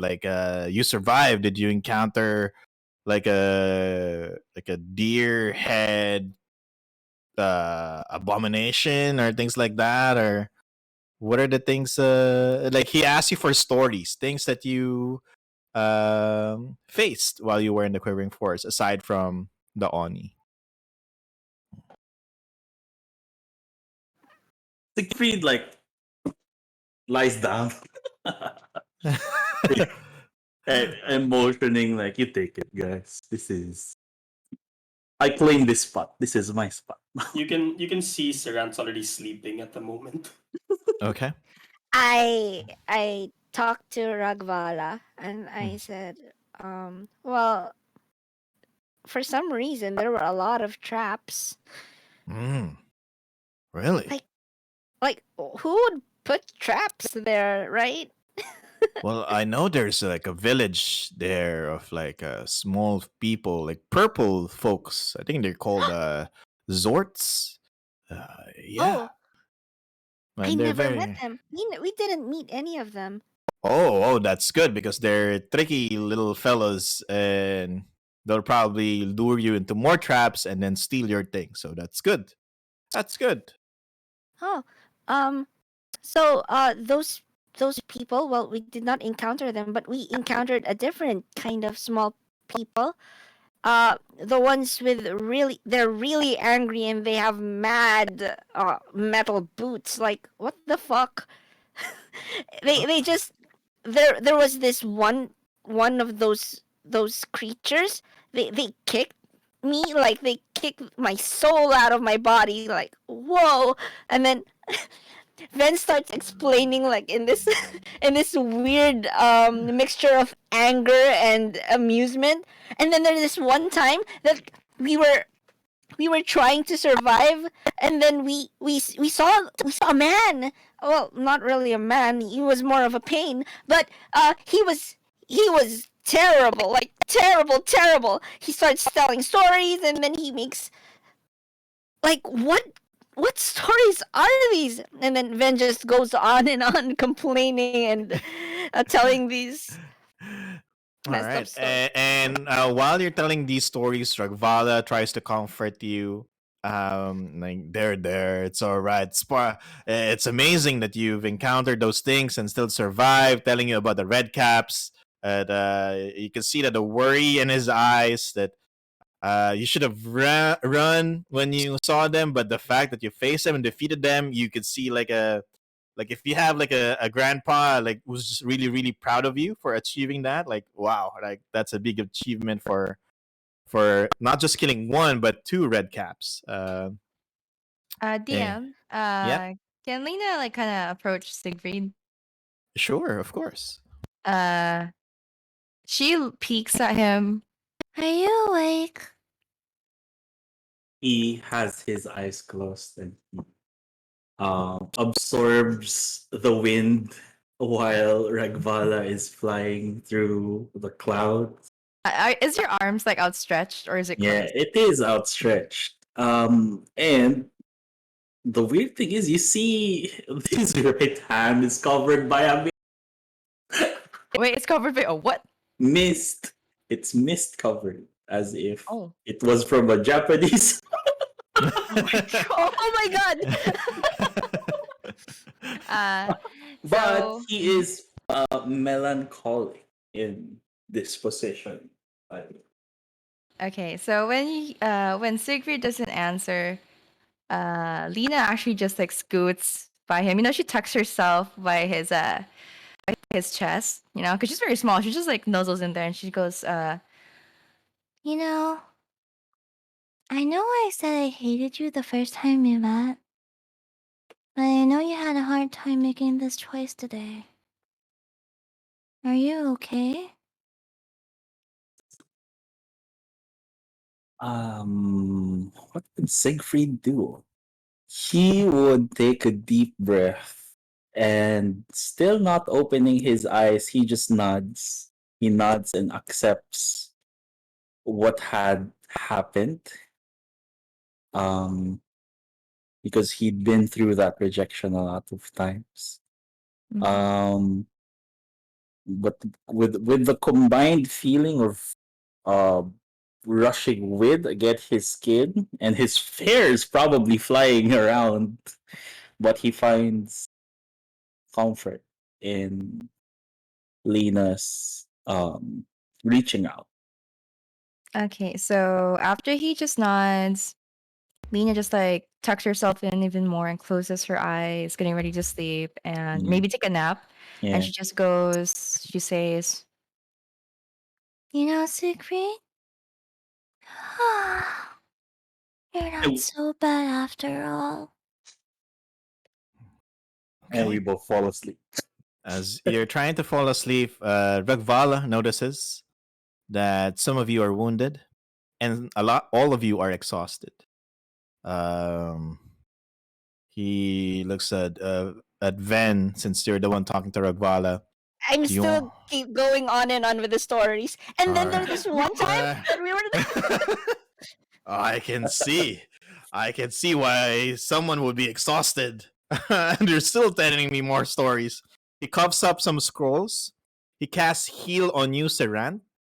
yo. So that's 70 hit points. Alam mo yung, Uh, from being so groggy and so sleepy, I'm like, what? Where am I? all right. And then while Leena, Siegfried are sleeping, like he gently casts a spell that removes all level of exhaustion from you all. "Oh my god, So, thank you!" so at and least you then can. there's after that I went and oh my god, I feel so rejuvenated. There, I think that person got into you too much, Ven. Are Oh, you yeah. okay? Yeah. All right. And as this happened, Siegfried, you fell asleep like for like a minute or so, with Leena next to you, but you wake up as your right arm. I don't know if this makes sense. Your right arm pulls you, like the Oh. one that's covered in mist, like tugs your body. You get pulled basically.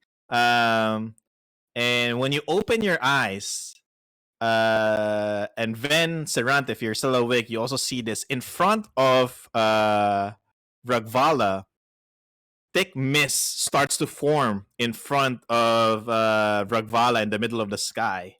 The mist actually continues to pour out from its point of origin, and then it rapidly expands. And then within the mist, a shadowy figure can be seen. Its wings moving at great speed, and before anyone can react to it, uh, this gargantuan bird with feathers as black as night emerges from the mist, flying towards the first thing that it sees, which is Ragvala, who is just out of magic, out of spells, because he used it all to heal you and remove your exhaustion levels. And Ragvala, being old as well, he tries to dodge, but this creature is just so fast that it manages to hit Ragvala with its giant talons. No. Each one like almost the size of like a human guard tower. I mean, Ragvala is big, No. but this creature is almost as big as him. And the bird manages to surprise the old dragon while it's distracted listening to Ven, and you now see that on the city below, on the Moonsea region, it starts to rain dragon blood. Oh And no! everyone roll me initiative as Oh my this God. bird appears. Oh my Oh my Oh god. my God. god, guys, we can't Okay. catch a break. We can't catch a break. All right. Ragvala got distracted because of my stories. Oh no. Nah. That was with advantage against him, right? Yes. I got a 5. Yeah, now you get a good look, Ven. There's a big gaping wound like on his stomach area, like at the bottom of his neck. A dirt from the bird's talon attack. Can I reach it? Like by my hand? You will have to move at least like half your speed to get there. Okay. Siegfried, what did you get? I rolled a 12. 12. And Cerant? I rolled a 20. 20, nice. Ven? I rolled a 4. 4. And Leena? I got a 5. 5. So you actually, the one that you're encountering is actually a rock, which is a really, really big gargantuan bird. But instead of like God. colored like this, it's all like the feathers are all black. How can we fight that thing? I don't know who wrote this adventure. Why would they put something like this here? What an Oni, red caps. Let's see. Level 2. Oh wait, is Victor with us? Oh yeah, Victor. Victor is right. Yeah, he's there. And while I'm fixing the initiative, Cerant, you actually go first. What do you want to do? Can we reach the rock in combat? The rock is right now 10 feet from you, so unless you can fly, then you need to do long range attacks. I feel like if I fly, I'm gonna be left behind if they're flying away. So that's a bit hard. At the moment, Ragvala has a gaping wound, correct? Yes, a really big one. You can see like blood, like really fast, dripping from its wound. It's raining dragon blood in the Moonsea region right now. Okay, so with that, first things first, my medic or my field medic instincts kick in. Mm-hmm. As I bring out this like ointment, Okay. and then I start applying it to Ragvala's wound. I will be casting Cure Wounds, DM. All right. You cast Cure Wounds, but it doesn't work. The scales of Ragvala have a lot of enchantments on it that prevents Oh no! Son of a- magic from strangers to Oh, take no. effect on it. Are we still strangers to you? I skipped. I didn't have time to remove this enchantment. It's a protection spell. I have it all for the longest time. I'm sorry. Just stay on my back. I'll take care of this. I then bring out my hand axe, DM, and Okay. get ready for a fight. All right. Oops, sorry. The rock. I got the initiative mixed up. The rock's turn. Uses its talon again to attack Ragvala, and that is a crit. Oh my god, that is a. Oh my god! All right. Oh my God. And with the crit, oof, that's a lot of damage. Okay. That is 63 plus the other one a while ago. All right. Ragvala has taken 164 damage in total. All right. Oh my god. What? All right, and the rock attacks again with its beak as it sees like the big wound on Ragvala's chest. It uses its beak to kind of take out like its internal, or like it sees like part of its intestine and then just kind of uses its beak to kind of pull it out. And that's a 29 to hit, and that's Oh my another gosh! Oh my 28. god, guys. 192. All right. And Ragvala now breathing heavily with what's happening right now. Is just stay on my back. and you see him trying his best to fly as fast as he can to that Cittern-shaped cloud. Ragvala wants to defend everyone that is riding at his back, opens his mouth, and breathes this green flame towards this black-feathered gargantuan bird. And the rock makes a saving throw, which is a fail, and takes in ancient gold dragon. That is takes 13d10 fire damage, which is 77.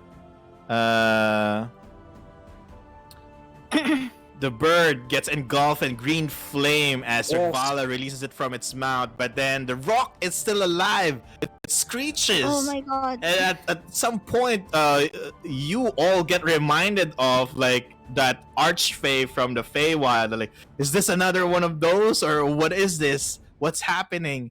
And Siegfried, it's now your turn. It's my turn. Am I being pulled towards the rock?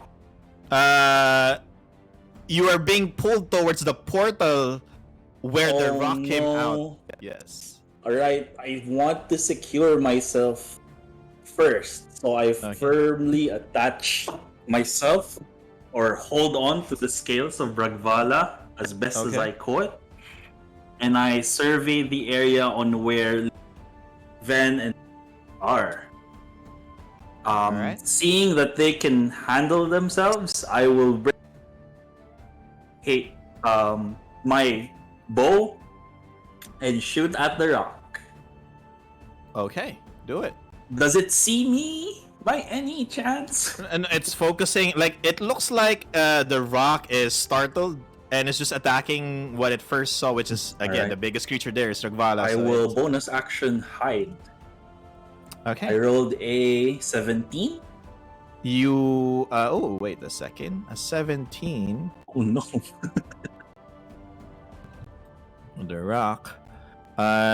You are hidden. Oh, nice. I will have advantage on this roll. Do it. That's 24 to hit. 24 will hit. All right. And I will do 10 plus 1. 11 damage. 11 damage. Damage is still damage. Damage is damage. Damage is damage. Right, okay. That will end my turn, yeah. At the end of your turn, Ragvala tries to protect you and starts to swing at this creature. It uses its wing attack to fly up and then try to deal damage to this creature. But it saves. No way. So nothing happens. No damage. But it flies up. Let me just lower it. There you go. There. That's a distance now.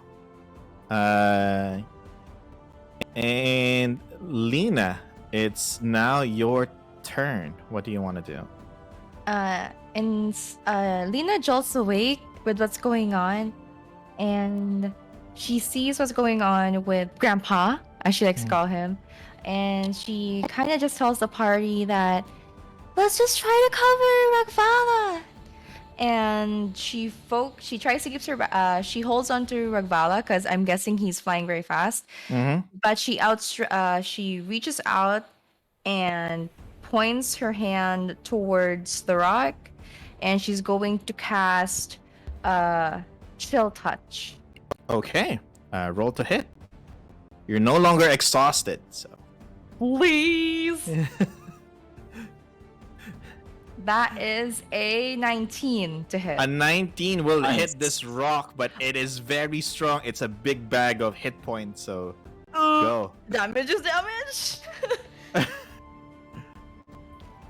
Okay, 1d8. Boom. So that is a 6. 6, all right. And Oh yeah, that is a 6 necrotic damage. Yeah, and it cannot regain its hit points. Nice. All right, so that skeletal hand that comes out from you hits this rock, and yeah, it has taken damage and cannot regain hit points. Anything else?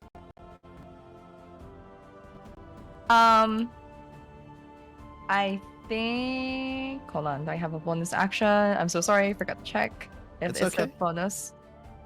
Yes, I will use my bonus action to cast Hex Yes. on the rock. Wow. All right. Okay. Let's go, Leena. What is What the ability? Until the spell ends, I will deal a Yes. 1d6 extra necrotic damage. Okay. And then it will have a disadvantage on an ability check made with the chosen ability. So which one? Oh my god, okay. Make him weaker with strength. Wait, what? Yeah. Make him weaker through strength. Or make him see less with wisdom. You need to choose which ability is affected by your hex. Okay, so let's see. Ragvala attack. I'll choose wisdom. Okay. Disadvantage in wisdom, yeah. Wisdom. All right, noted. And at the end of your turn, Ven, it's now your turn. But before that, you hear all of you hear a screeching noise Oh no. from behind you. Oh, And no. Ven, that screeching creature sounds very familiar to you, as you see Jester flies Oh! towards your Let's direction. go. Let's Oh. go. And you have this griffin here. Screeching, like calling out to you, Ven. Now it's your turn. What do you want to do? It flies same height as you. Jester! Let me ride you! I shout at Jester, and then... and then... Hi! I don't know And why. then, what's... and then... upon... wait lang. Upon hearing Leena saying cover our Ragvala, I'm sorry, I'm gonna do something really stupid, but as for my bonus action, I move closer a little bit, Okay. and then I cast Compelled Duel. All right. Oh, Yes, compel duel. You can ride Jester if you want, and then you can move the tokens at the same time. Yeah, Good. so I will ride Cool. I will ride Jester, and I cast Compelled Duel. Compel duel. All right. So this So- is a wisdom saving throw, right? Yes, DC 14. That's a natural one. So even with my modifiers +4, no, that's not gonna Okay. help. So on a So- failed save, the creature is drawn to me, compelled by my divine demand. Jester gives you that look and that very hesitant screech. Like, are you sure with what you're doing? I have a wisdom of 7. I know what I'm doing. Alright, as the rock now, this confused rock is now looking at you and Jester. What do And you also, if the rock is gonna attack anyone else, it's gonna be at a disadvantage. Okay. Nice. And yeah, I tell Jester move away, like move ahead or something. Yep. So you can move the token. The Griffin has let me check the stats real quick. 80 flying speed, so you can move. damn. Pasto. Okay, far. I move further, like over here, around here, and I end my turn. All right. And at the end of your turn, God. Leena, Siegfried, and Cerant, you start to see glitters falling from the night sky. And Let's you hear go. tiny voices as it, oh, it's time to play! Let's go! And then, sheesh! Oh my god. and they start to cast fly as these pixies cast fly on those that cannot fly. You know what? They even cast fly on Cerant, because why not? Isn't fly 60 feet flying? Yes, the 60 feet fly. Okay, so I am now faster at flying. Yep. So these pixies cast fly, and Oki is here as let's join in the fun too. And Cerant, Over here! and they're just waving. And he goes, "What did you do to that dragon?" Cerant, it's your turn. What do you want to do? Oh, motherfucker. So, feeling the benefits of that spell on me, you can see as I get ready to basically launch myself off of Regvala Mm-hmm. to fly towards the rock, DM.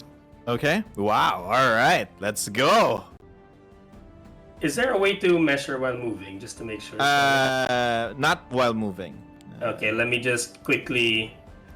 It's 25 feet from you and the rock right now. Yeah, I'm making that. So, I'm gonna raise my hand axe, DM. Okay. As the runes on it glow again, I'm casting Booming Blade as I try to strike it. Nice. Go. Emphasis on try. That is a try indeed. That is a 9 DM. I doubt that'll hit. A 9. Sorry. Yeah, 9 lang. 9 will miss. Again, now that you get close to this, like 5 feet away from this gargantuan bird, you can now like really tell its size. It's massive. It's like a flying spaceship in front of you right now, and you're trying to hit a ship. That's what you're trying to do. Yeah, so I remember that, and I remind myself to swing harder on the next one. And that's the end of my turn. All right. And at the end of your turn, it's now the rock's turn. The rock ignores you, and you can make an opportunity attack if you want to. Sure, I would like to try. No. All right. Thank you, dice. It flies next to Ragvala and to Jester and Ven. And it attacks you, Ven. Okay. Oh, actually, no. It attacks Jester because it sees it here. So it attacks with disadvantage. It sees you as one being, not two. So it attacks Jester, no. Jester with its talon. That's 21 to hit, which will hit. Fuck. That's 21 damage, and it uses its beak to try to eat the griffin. Oh All right, that's 22 to hit, which will hit. That is a lot of damage. That is all right, 38. What's 38? And with that, you see that the rock just with its talons like slash through like the belly of Jester. The griffin screeches, and then while distracted, it uses its beak, like in putting the body of the griffin in between it, and it starts to close. And you can see it, Ven. You can see it. If you don't jump, you're gonna get squeezed by the beak as well. no. A reaction to jump. I'll let you do that. And when you jump, you can see that Jester just stops screeching. You don't hear any noise anymore. Holy shit! Oh And now you're falling. no! And then one of Oki's are cast fly now, and then one of them casts fly on you as a new pixie arrives and casts fly, but this rock is just even with disadvantage, it's a strong creature. And now Ragvala tries to recharge. That is a 5, so yeah. Somebody rock, make a save. Dexterity +0 +4. That's a 9.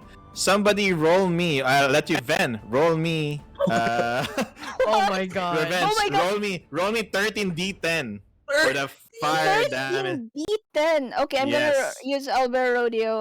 Go. 13. Roll 1, big. 2, 3, 4, 5, 6, 7, 8, 9, 10, 11, 12, 13.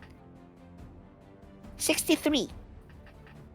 All right. Okay. It takes 63 damage. 63, 157. All right.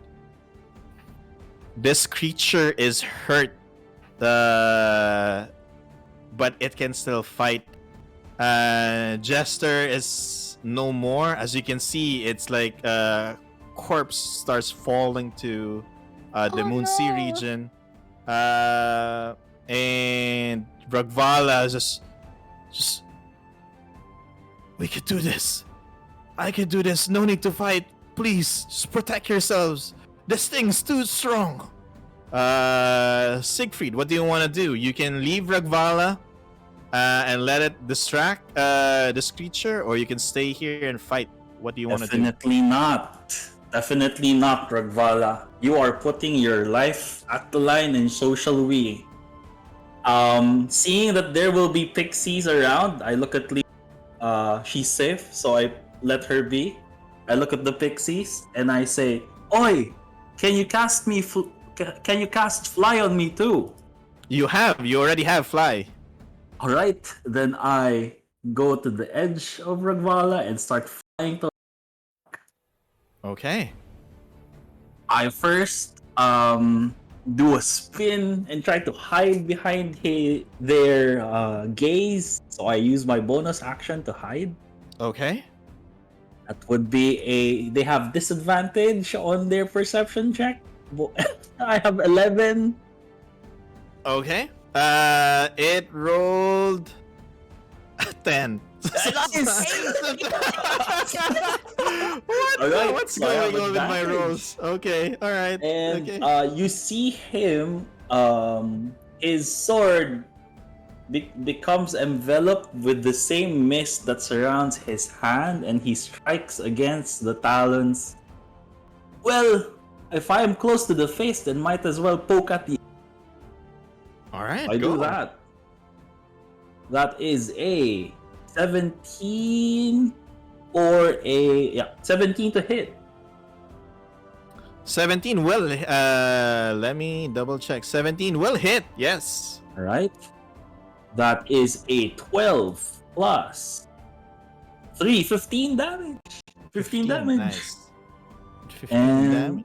Yeah, I will remain flying by its side, trying to distract. All right. When you use your right hand, this thing actually gets like a portal opens up next to it, like it's being pulled. Like when you use your right hand that's covered by the mist, the portal actually closes from where it came out, and then another one opens like Oy. near you, next to it, Ooh. and it starts to pull the rock towards that direction. Okay. All right, and then Leena, it's your turn now. What do you want to do?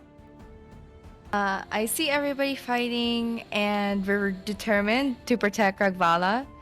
So to pull it up a notch, Leena uses her bonus action to cast Form of Dread, Oh, and she starts reciting this language that is not common to anybody. It just echoes, and you see symbols and hieroglyphics fully consuming all over her body. So she gains a temporary HP with 1d10, which I will roll. okay. Roll 1d10. high. 1d10 plus 2. I got a 5. Pain. I'll take Alright. it though. That's the bonus health. Okay. Then, the creature must make. Oh, I have to hit it first. Okay, sige. I will now cast Toll the Dead on the creature. Okay. All the dead. It makes a wisdom Wisdom save- with saving disadvantage. throw. All right. I think the wisdom from the hex is just for ability checks. Oh, pain. But I keep getting low rolls. That is a 9 plus 4. That's 13. So 13 is your DC, right? Yeah. Pain. Ow. That that magic doesn't work on this creature Pain. anymore. well. Anything else? That's all I got. I'm so sorry. All right. So again, I'm gonna paint the scene for you guys, and it's like out of the portrait. It's a night sky. You have a bleeding dragon. Leena is riding it by herself, surrounded by pixies. Next to it is a giant black feather bird with Siegfried trying to like stab the eye, and then Ven and Cerant like flying towards that bird creature as well. So if it's a painting, it's gonna be a very nice painting. Renaissance painting. Yeah, with like a corpse of Damn. like a carcass of a griffin Oh falling no! on a corner. Ven, it's now your turn. I charge at it, at the rock. I drop Alright. my concentration. I charge at it. I shout, "Leave us alone!" And I wield my great sword, charging, flying, attack with a 17. That hits, nice. And I do 6 points of damage.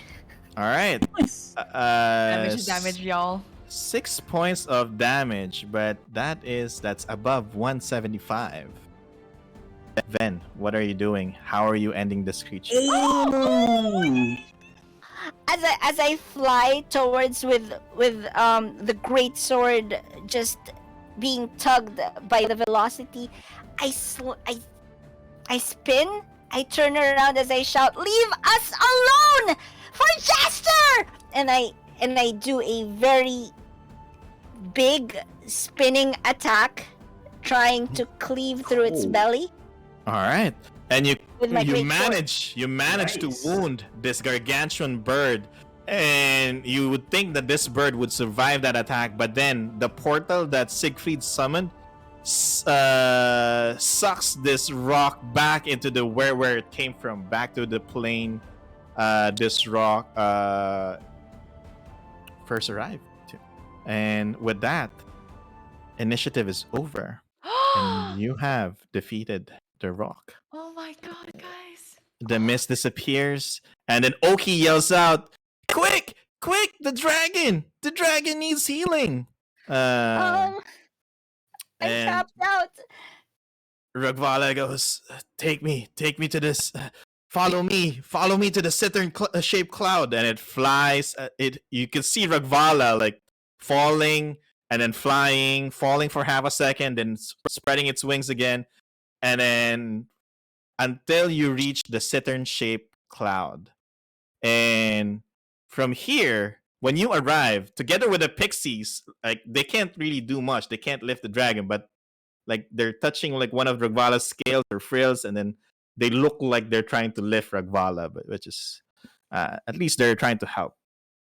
And when you arrive at this Saturn-shaped cloud, a tall, fortified structure can be seen on top of it. It looks like a castle made of clouds. The walls are light blue in color, and the front gates, as soon as you all arrive, immediately open.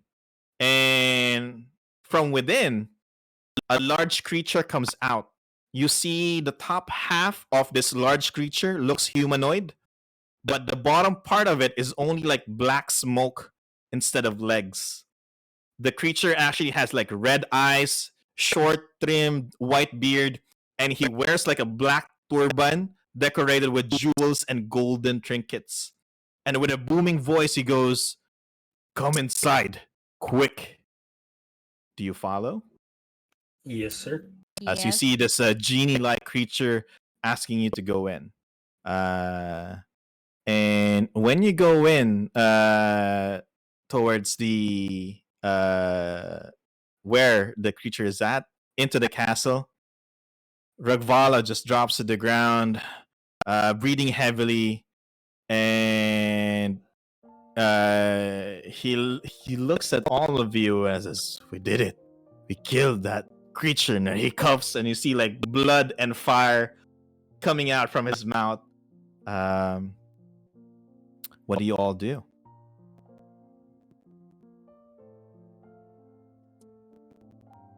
Leena goes down from Agvala, and she kind of, well, she's very tiny to him, so she kind of like pats on his face. Goes Uh-huh. like, Grandpa, stay with us. Yes. It's all right, child. Leena, I'm okay. I'll be fine. I'm very strong. Do you have the loot? This is my friend, Rockstasha. He's the owner of that loot. So when he mentions it, Leena decides to turn around.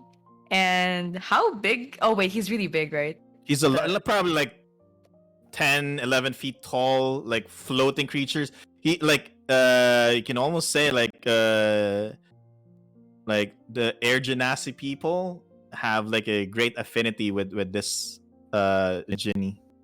You see. So Leena looks at him and her eyes just go very wide. Is he air? Is he an air? No, he's not an Air Genasi, but he's a The genie. yeah, okay. So, yeah, so And then you guys hear Leena go, Wow. Even Mom couldn't do this. all right. and she scurries off and goes, which one was it? Was it Cerant or Ven who had the loot? I have the loot. Okay, so she scurries off and she kind of like grips onto the fabric of your clothing, Ven, and she goes like, The loot. The loot.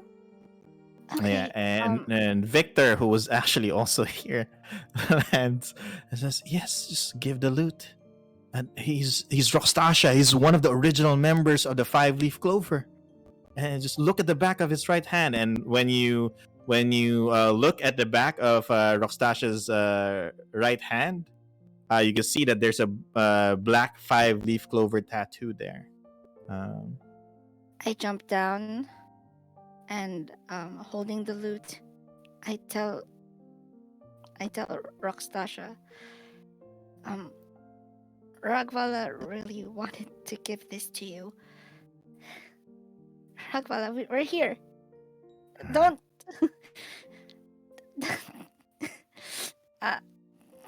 I face away from Ragvala and look at Rockstasha. Okay. Rockstasha moves down close to Ragvala after seeing the loot. He closes his right hand into a fist, and green flame envelopes his right hand as it erupts from his 5-leaf clover tattoo. Same with Ragvala's right hand. And with his voice breaking, he says, "You're a fool, Ragvala. Why go to such lengths? I never hated you, not one bit." And then he shows him the back of the loot with a written message that Ragvala reads. And as he sees that I only sing songs about you, my friend, my idol, my adventuring brother, until the day you die, I dedicate all my songs to you. And Ragvala goes, "We were such fools back then, Rockstasha. We fight over the simplest things. We have achieved a lot. We have done a lot. But in the end, we still had to go our separate ways.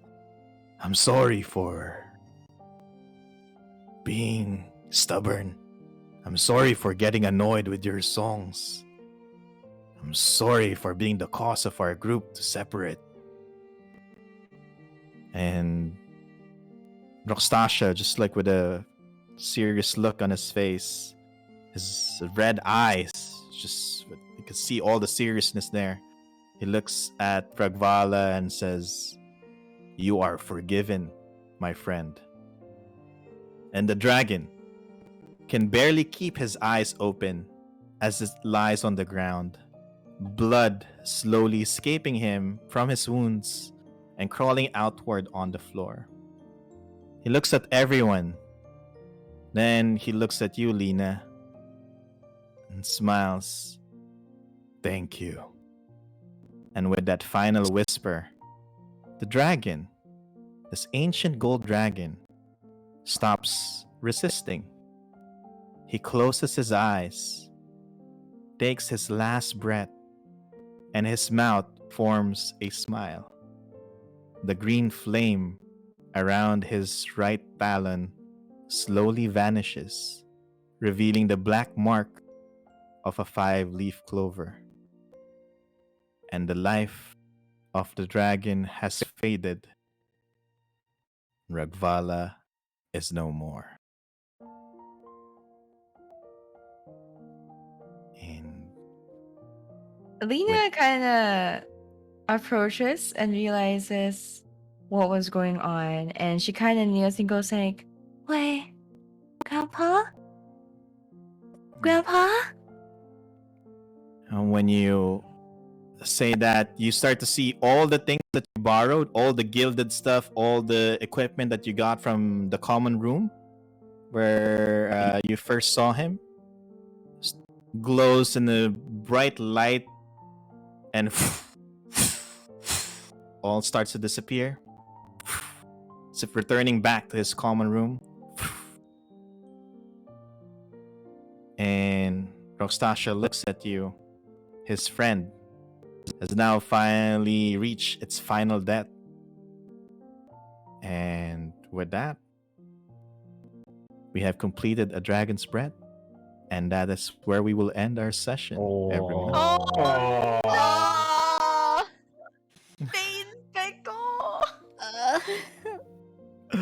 Why The do you amount of do this, emotional DM? damage I had. my heart. There's a lot.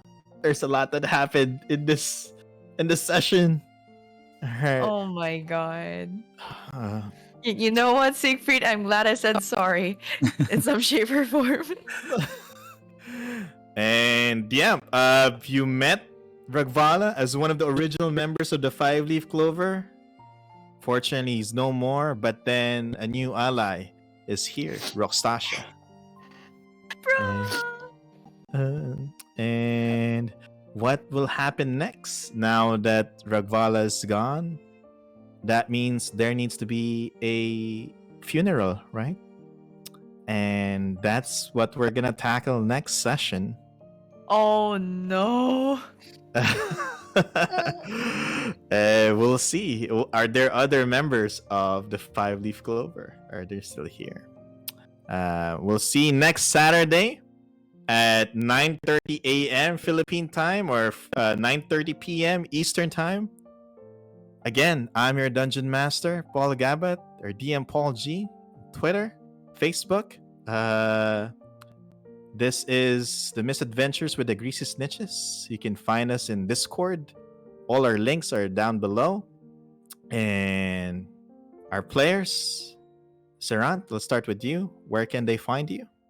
Hey guys, you can find me on Twitter under IcedTeaGaming OG. Or you can find me on Twitch under IcedTeaPlays. Okay. Ven, why are we all sad? Oh, yeah. So, you can find me at Alona Minami on almost every social media platform. Okay. And Leena? Hello, I am the emotionally damaged. Little witch Leena. I'm also known as Nell Fairy, and you guys can find me at Nell Fairy on both Instagram and on Facebook. I think I'm gonna need some time to recover after this session. But yeah, hope to see you guys again this coming Saturday, and hopefully we will cry together during that session. All right. And Siegfried. Oh, I'm Ian. Thank you for watching, guys. You could find me crying in my room tonight. All right. And remember, everyone, when you're feeling sad and you don't know what to do, I would always like to say, just follow your heart. And that's it, everyone. See you Saturday. See you in our next session. Thank you for joining us. Bye-bye. Bye. Bye. Everyone.